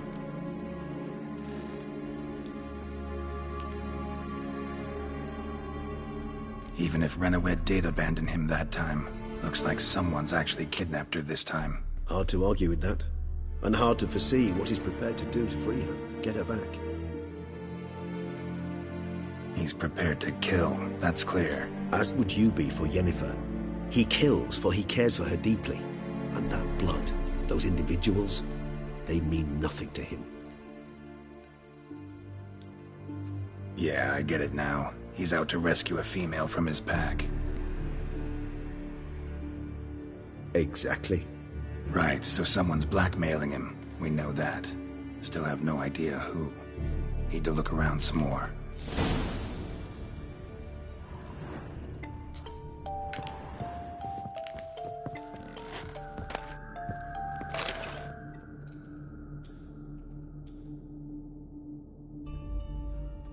Look, slips of paper, name on each. Count Crespi, Count Dulac, Milton de Peyrac-Peyrin, Count Delacroix. Detlef's victims, one and all. But that's not his hand. Must have come from whoever wrote the letter, all of it written using the same ink.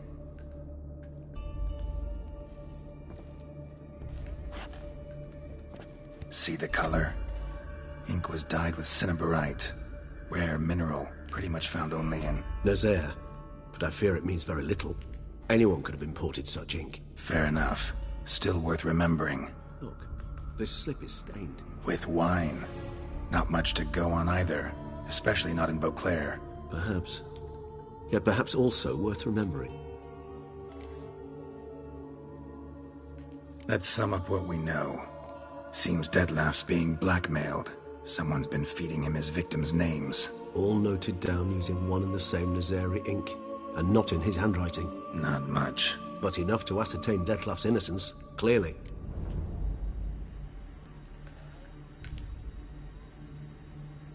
Actually, it is. Detlef's being manipulated. Some lunatics turned him into a tool, making him kill. So it would seem. But this illuminates a path of action for us. We must find Renawed, render the blackmail senseless.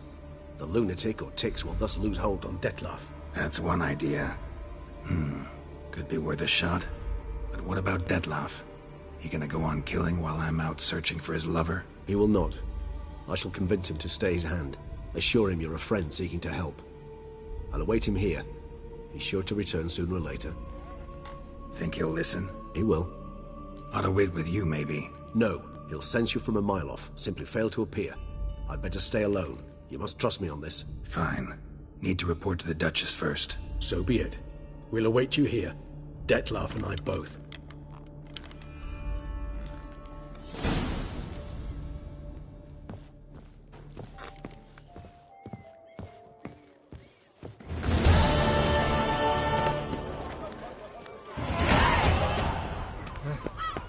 How's Samantha live?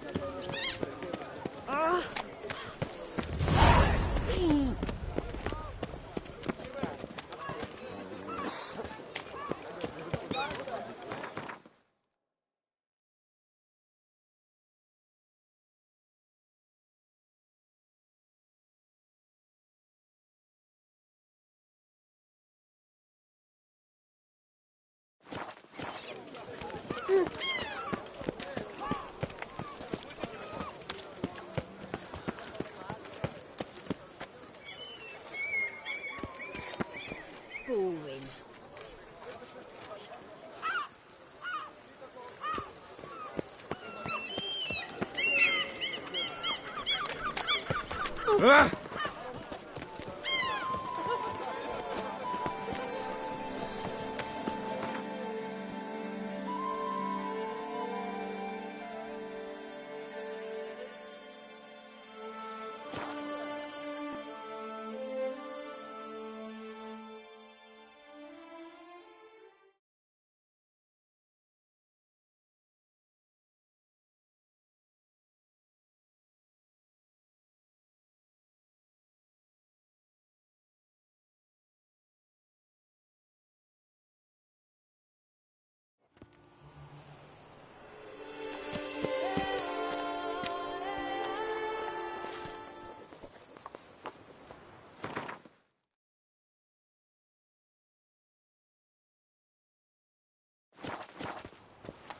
My hand shakes so bad, I cannot hold my tools.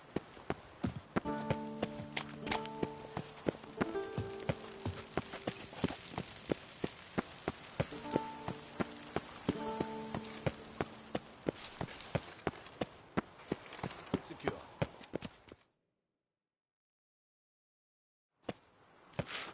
Geralt of Rivia, Master Witcher.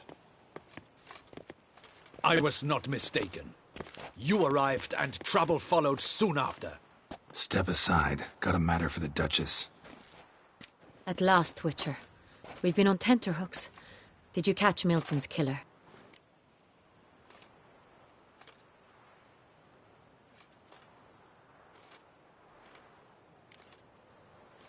Case is more serious than we thought. The beast? I couldn't kill it. Didn't manage. We sent you after a monster, and you return with nothing? We are very disappointed. Situation's not quite that simple. Beast's a powerful vampire. Ha! Is this a problem? Is it too much for a witcher? A monster slayer?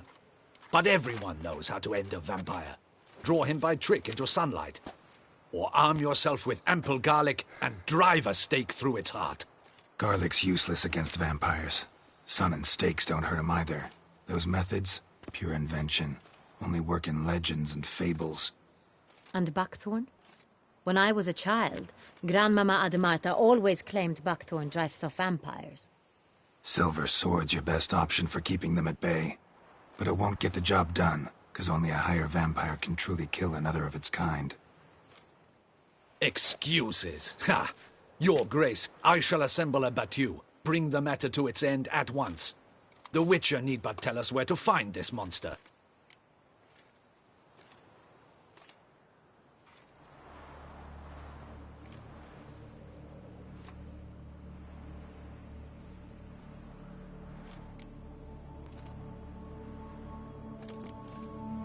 Whoa, this is work for a Witcher, not for your guardsmen. Yet when a Witcher fails, my guardsmen must step in. I'll take my best. 40 hardened veterans. No vampire can stand up to that. 40, 50, 100? Doesn't matter. Won't make any difference against him. You have not seen my guardsmen in action. Can they fight fog? Hit a target that moves faster than the wind? How? What creature can do such things? Creatures like this one. Higher vampires, we call them. Each one's a little different. Unique or exceptional, you might say. Some transform into giant bats. Others communicate with animals, command them. Yet all are still brainless beasts. Dead wrong. Thinking of lesser vampires. Alps, Ekamaras, Catacans, for instance. They're ruled by instinct, sure. Attack anything that smells of blood. Higher vampires? They think. They employ reason. Monsters driven by reason. A curious contention. What, then, do you intend to do?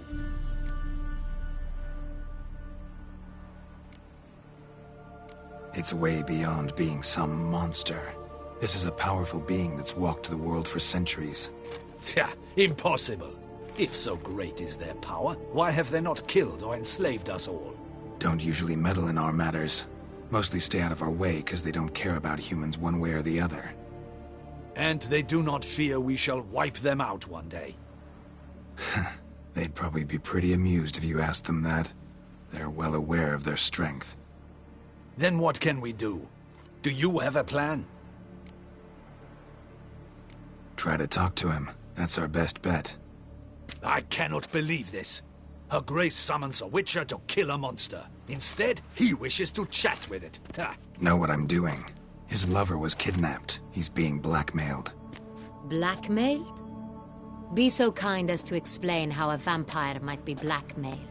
Higher vampires? They're like us, motivated by emotions, not instinct. Not only are they intelligent to an extreme, they're emotionally rich, capable of feeling many things, even love. This one fell in love with a woman, a human, and he'll do anything to keep her from harm.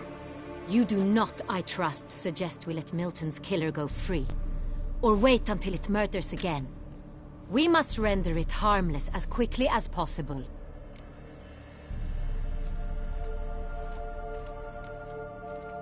Which is why that's my aim now, to prevent further attacks.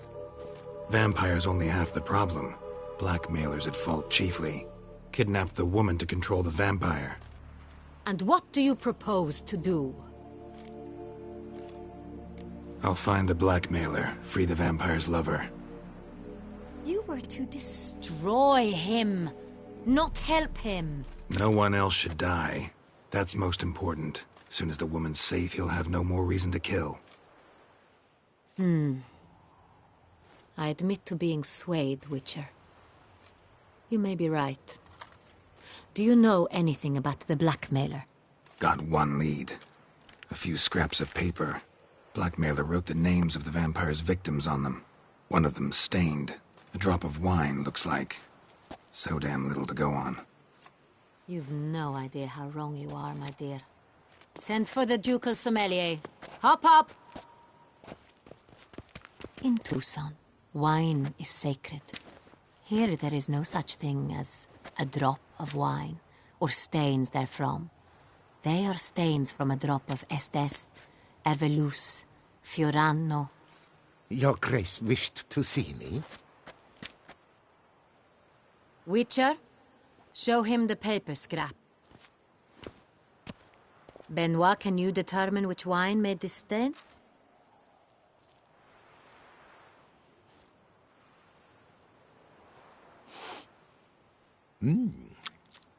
Yes. The west bank of the Saint Latour. That's rather obvious. Aged in barrels of Beauclair oak. Hue, deep burgundy. Clarity, high. It's simple. Saint Real, the 1269 vintage. That's impossible. The wine is produced at Castel Ravello, especially and exclusively for the ducal table. Perhaps some Saint Real was stolen. We must go to the vineyard, see if there's not been an incident.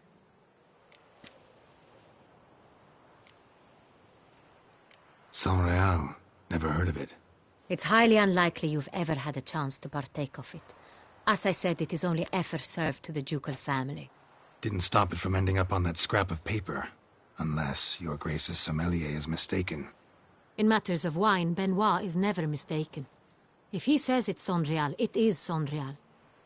We must ride to Castel Ravello at once. Discover what has happened. Wait. Your Grace wants to go with me? Out of the question.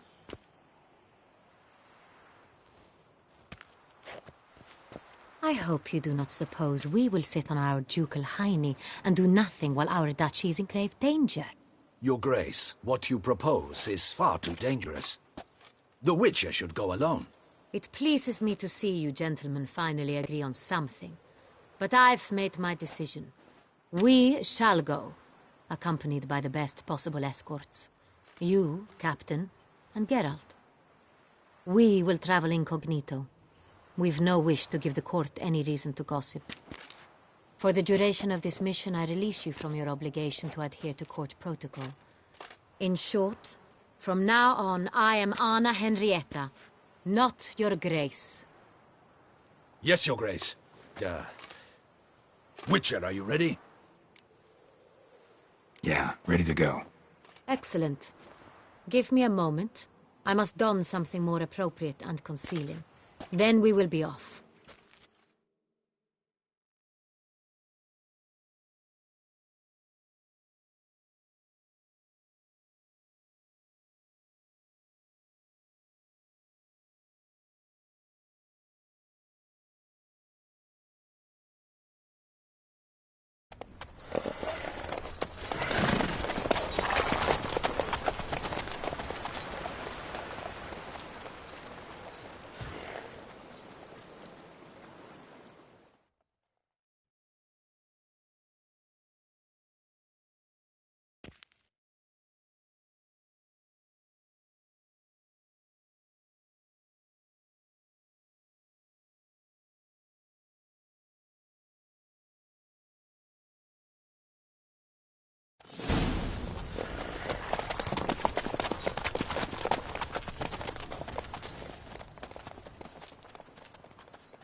This vampire, have you ever faced its sort before? I have. How did it end?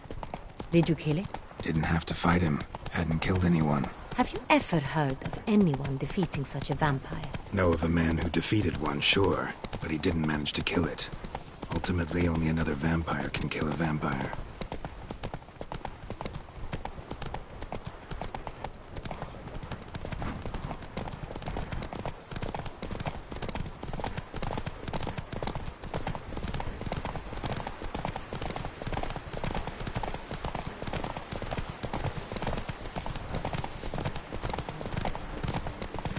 Hunters have attacked the wagon! We must Take it easy. Stay back, your place. We shall see to this. Back, you beast! Be gone!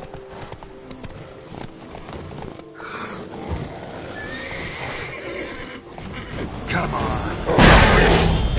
Save us! Back, you beast! Be gone!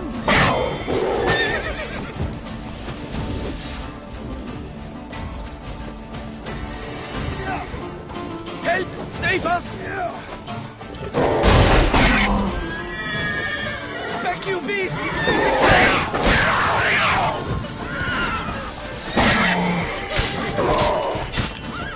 Help! Save us! Done. Time to move on. If not for you, we'd have been done for. They were fortunate Thank you. we happened by. You saved our lives. Hooray! You saved our lives. You've our thanks.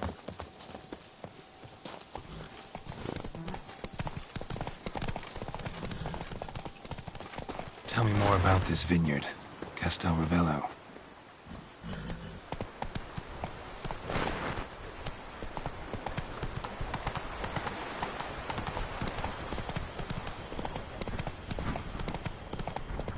It's the best in all Toussaint. An old master of the winemaking trade runs it. Fabrizio. He trustworthy? He's held his post for years. There's never been a problem. Till now. I wish to know your thoughts, Geralt. The Sonreal stain, how did it wind up on the paper? Is someone from the vineyard blackmailing the vampire? Could be a servant. Could be the steward. Could be the wine was just stolen from the estate. Slow now.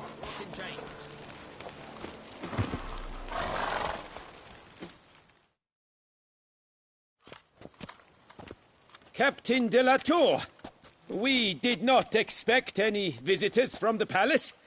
How are affairs at court? Doubtless you've heard of the Beast of Beauclair. Well, we've our hands full.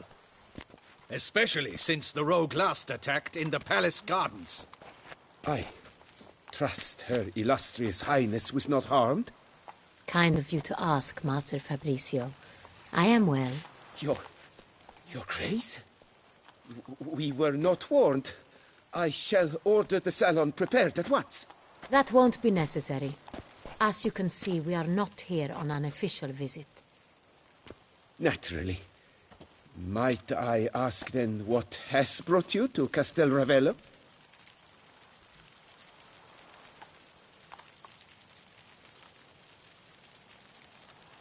This is an inspection.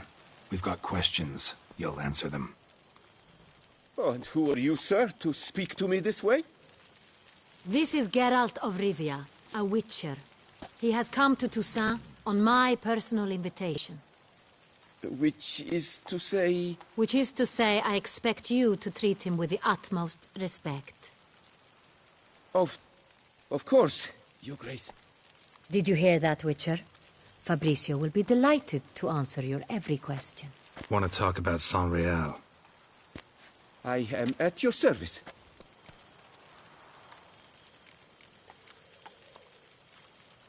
Who hauls the barrels to the palace? We've our own garrison. Guards who have served here for years and would answer with their heads for the wine.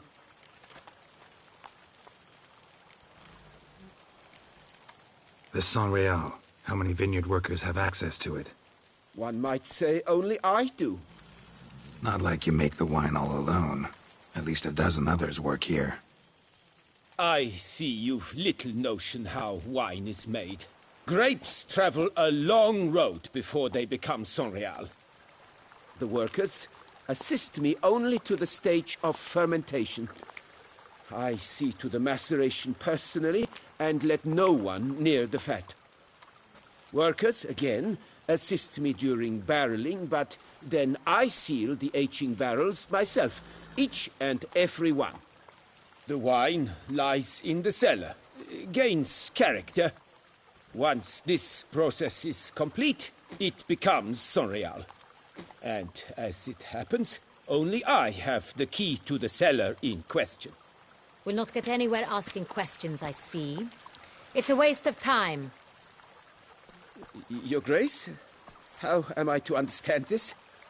Master Fabricio, we have proof someone's gained access to Sonreal. Someone who should not have, which means one of two things.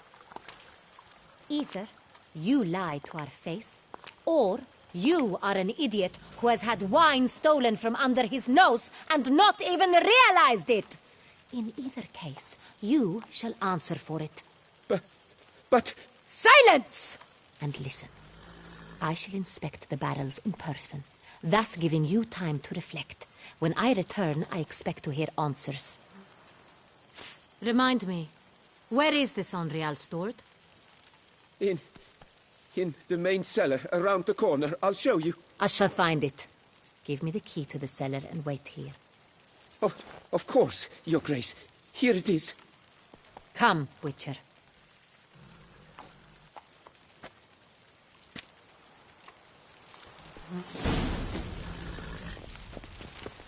We shall wait here, Master Fabricio.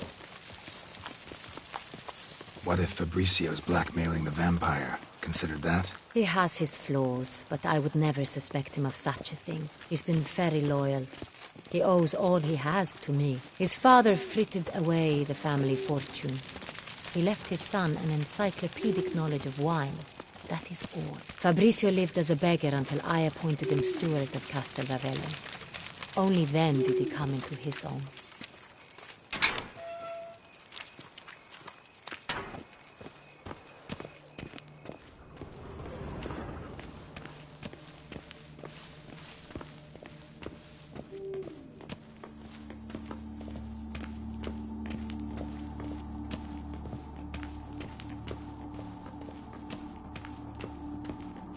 So where do we start? Let us see if all the barrels are present. Here's the inventory ledger.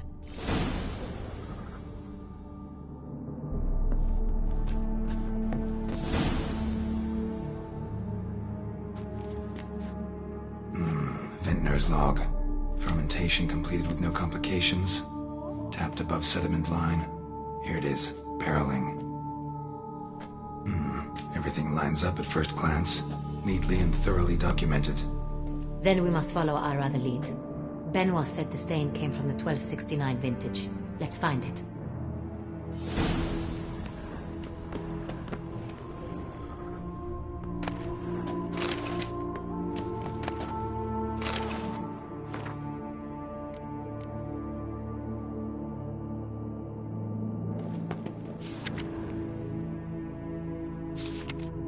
Herveloos. I like it. Quite dry. An excellent wine. You've good taste.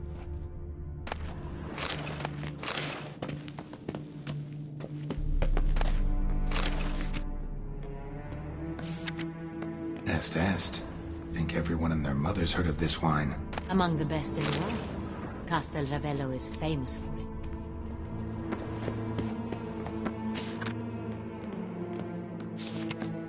Fiorano.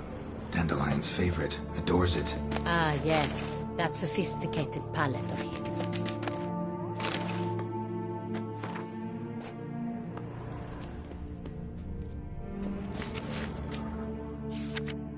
Got Pomino over here.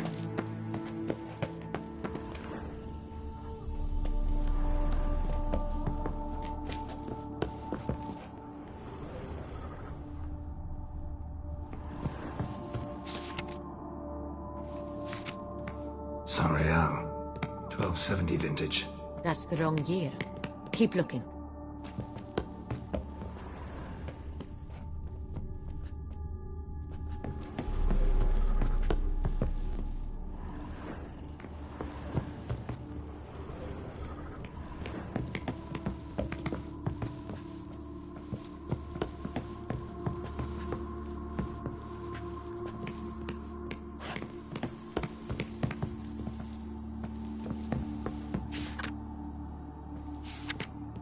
Saint-Réal. Barrels are dated 1268. Close, but not quite the right year.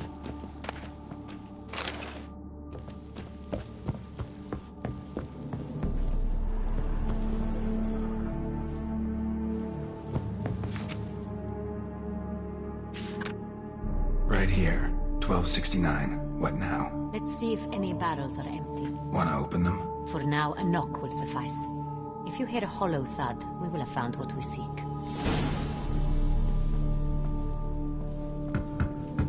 Full. This one's full too. This one is full. This one's full too. Full. This one's full too. Looks like all the barrels are full. Dead end, I'm afraid. Full they are. The question is, are they full of Saint-Réal? Grab a tap and a hammer. We shall open them one by one and taste. Ready. We can start.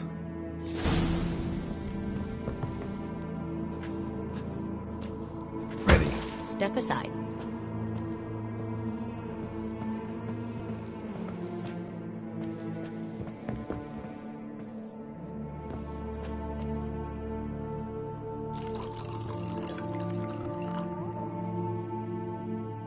So? Those hints of spice.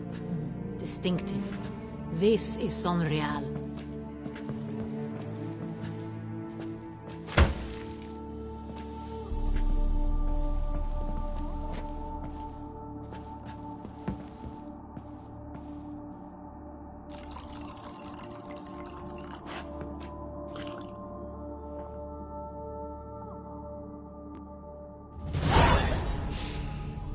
Revolting, bitter plonk. Could have gone sour while aging. Impossible.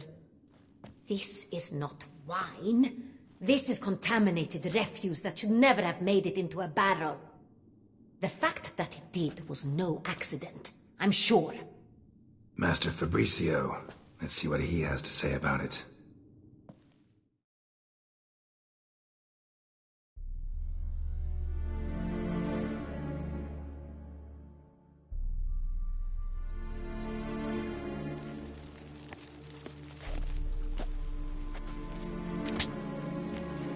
Master Fabricio, I am very disappointed. But, Your Grace, You are a step away from losing your head. Speak the truth and you might yet keep it.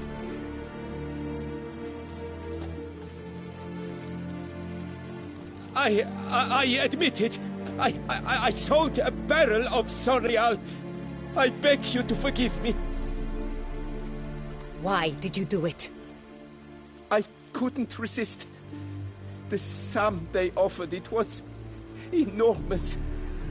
I gave in. Is what I provide not enough? I wished to buy back my family's estate. For here, nothing is truly mine. I've a roof over my head, ample food to eat, but what is a nobleman without land of his own? I shall tell you everything, if you agree to show me mercy.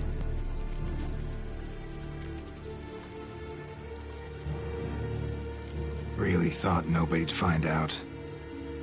I was a fool, very foolish. I beg you, Your Grace, you must forgive me. Who'd you sell the wine to? A few weeks past at the pheasantry, a rich nobleman approached me. He called himself a diplomat, well connected at court. He suggested we embark on an enterprise. Some of his clients had offered dizzying sums for even a drop of Saint-Réal. He was to serve as intermediary. This man's name? He never revealed it. He was tall, black-haired, and spoke with a foreign lilt. He claimed to hail from Sintra. I've no Sintrian aristocrat at court. wine itself. How'd you hand it over? We met under the cover of darkness in the ruins of Fort Astre. A dozen or so men came to collect. Armed men.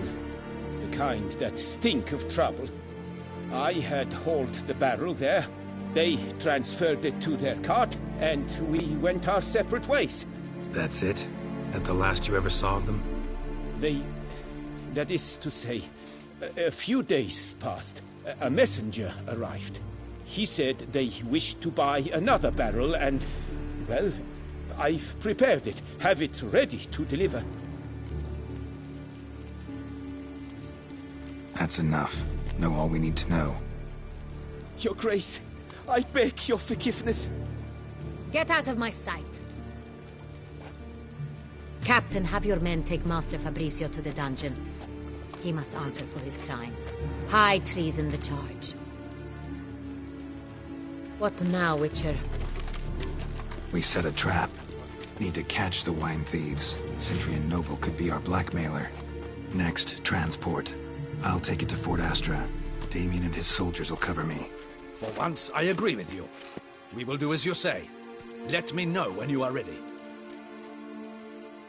See no reason to wait. Let's get going. We will set out now. Position ourselves before you arrive. You take the cart and meet us there.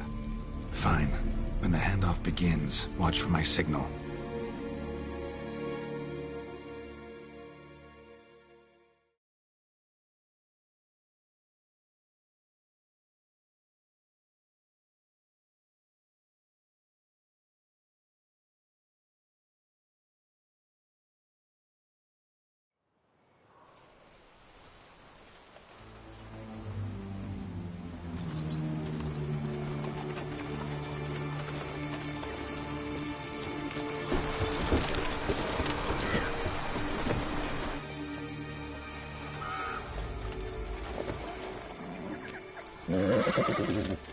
Relax. Now we wait.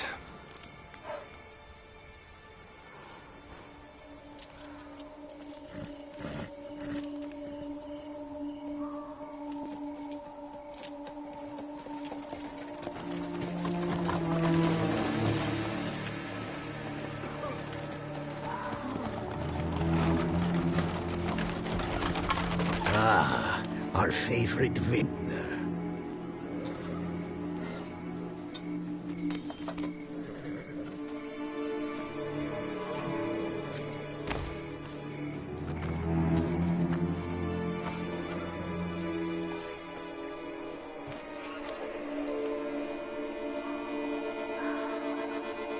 It's not him.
Is it just me, or did we agree you'd wait for my signal?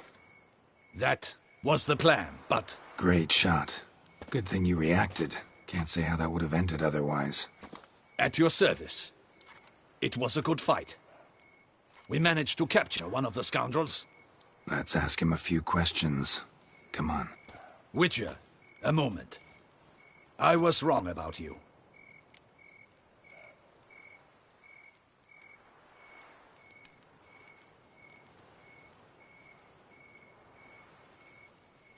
Well, had no reason to trust me, and I didn't do much to change that. True. You are not the most endearing of men. At any rate, I see the effort you put forth. And I appreciate it. Let us go to her grace. She awaits nearby.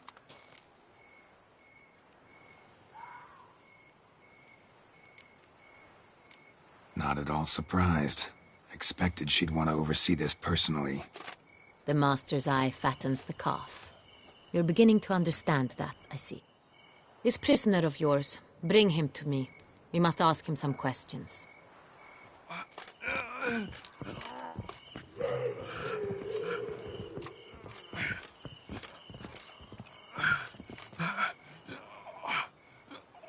Captain, do the honors. Who sent you? His name is Dog. They say he plowed your mother. Once again, who sent you? Your nun's lover. They call it... Wait. He doesn't wish to speak. He needed. I can think of several other ways he can be helpful.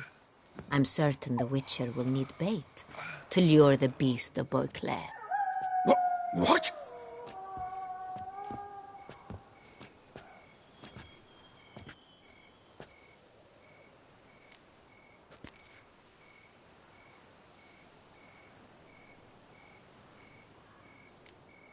Sure can. Fresh out. In that case, he is all yours. Captain, have your men find me a strong rope. Kind that won't snap when we hang this fellow from a tree. Rope? Live bait. Great for monsters, provided they catch the scent of its blood. But I'll see to that. What? No. Crikey, no! Don't let him! Stop screaming. Save your strength. Got a long night ahead of you. No! Don't let him! I'll talk!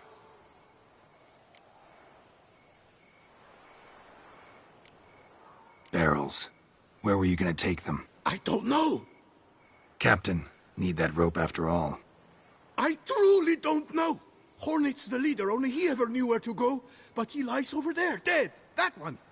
The first barrel went to a warehouse at the port.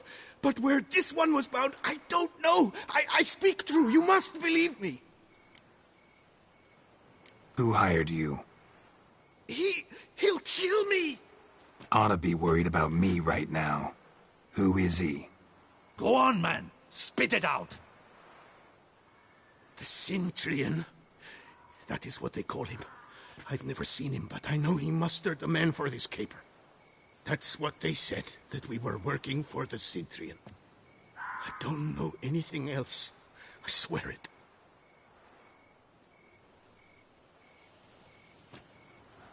Take him away. Throw him in the dungeon. He shall await trial there. Captain, we ride to town. Gather your men and seek out the Cintrian. Someone else must have seen him, must know of him. Yes, Your Grace. I'll report to the palace as soon as I learn anything. I shan't return to the palace. Our mission has not yet ended. The Witcher and I will await you at the guard post near the port.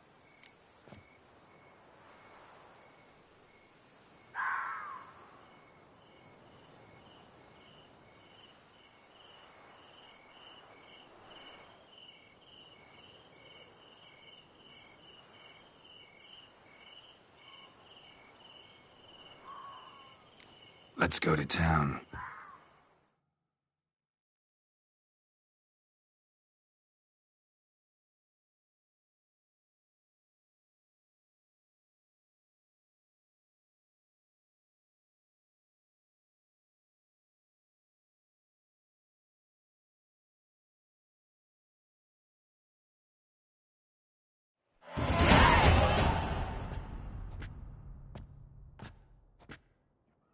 He's late. Relax, he'll come. There's something I'd like to know. How can you be so damned calm? Side effect of my mutations. We Witchers rarely get the jitters. What if something has happened to him?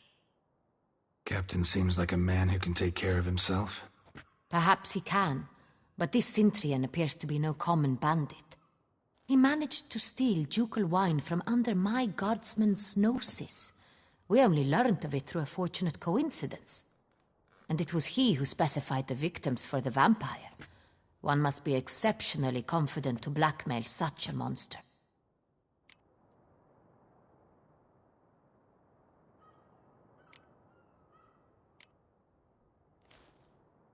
Still don't know this Cintrian's behind the kidnapping and blackmail. Might have just handled the theft of the wine. Even if it's so, he then sold the wine to the blackmailers. As I see it, that makes him an accomplice. Need to find the Cintrian, whether or not he's responsible for the murders. Even if none of it's his doing, he could still know our blackmailer's identity. Besides, it's one thing to know who ordered the killings. Other thing entirely, and just as important, is why they... Someone's coming.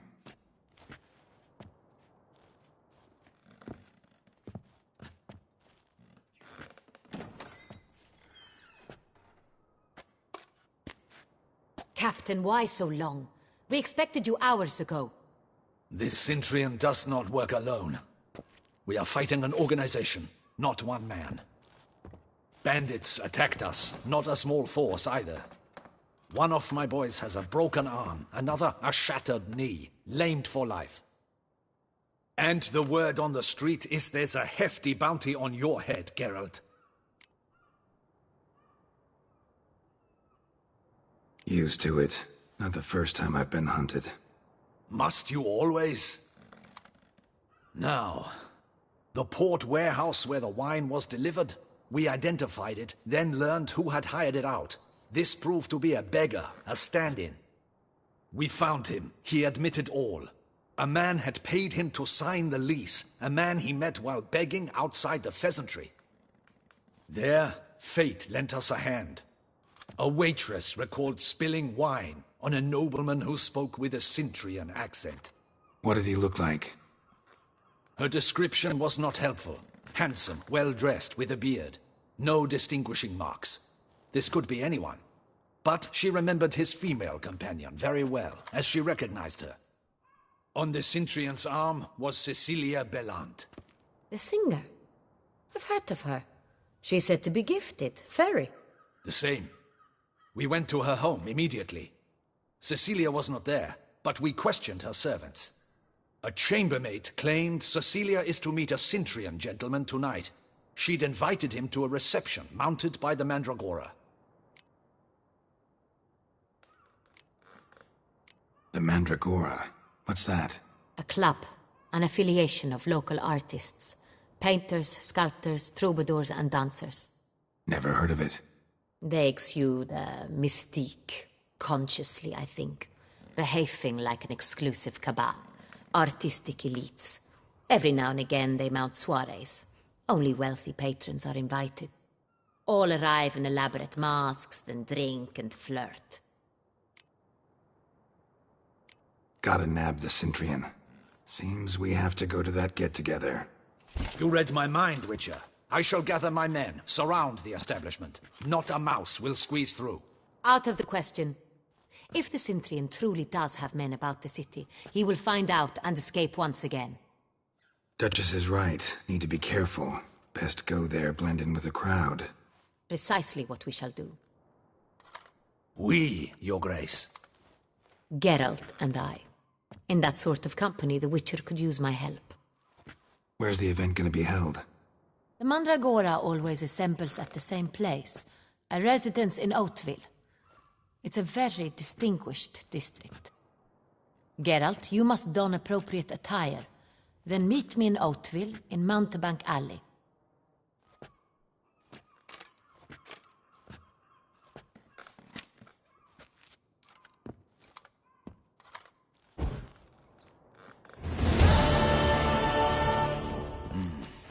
I should double the patrols, just in case.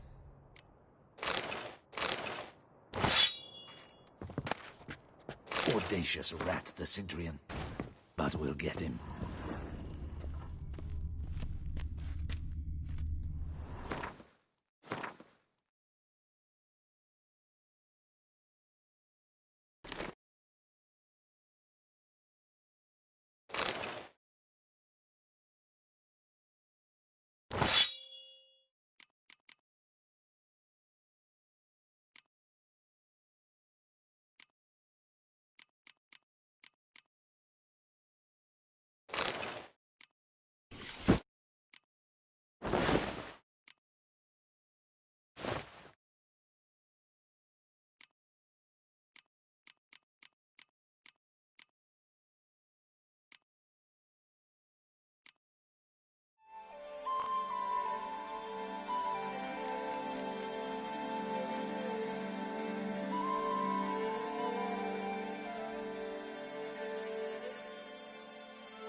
Deliver us for me, Bill. What will the morrow bring?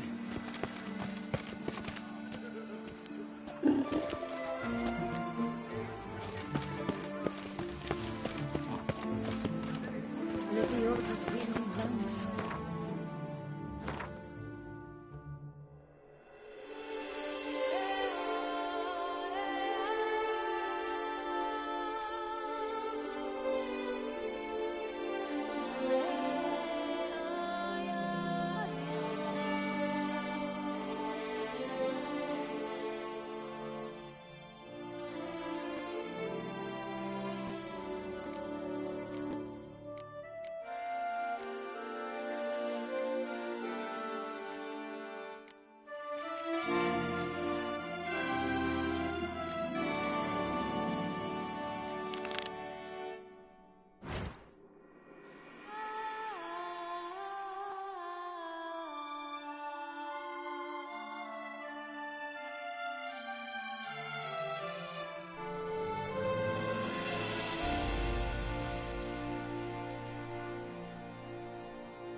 On his head.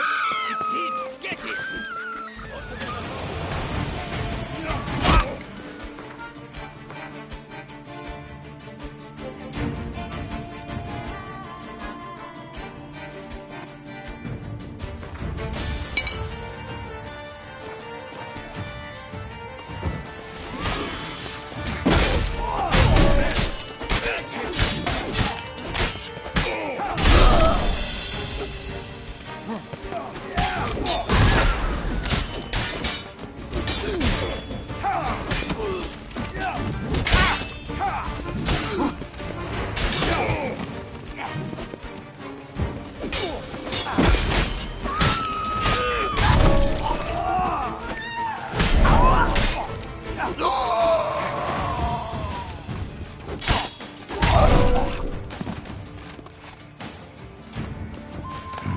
Didn't look like locals.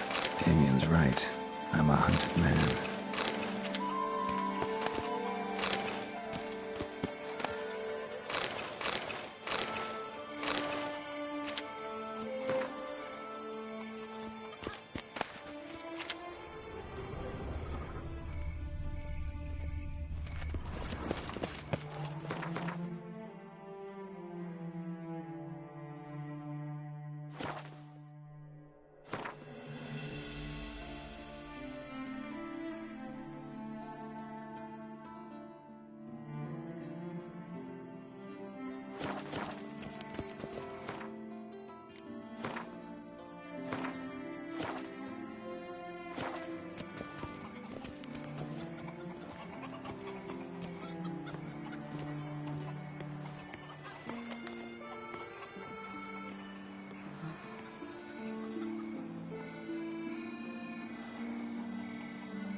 to solve.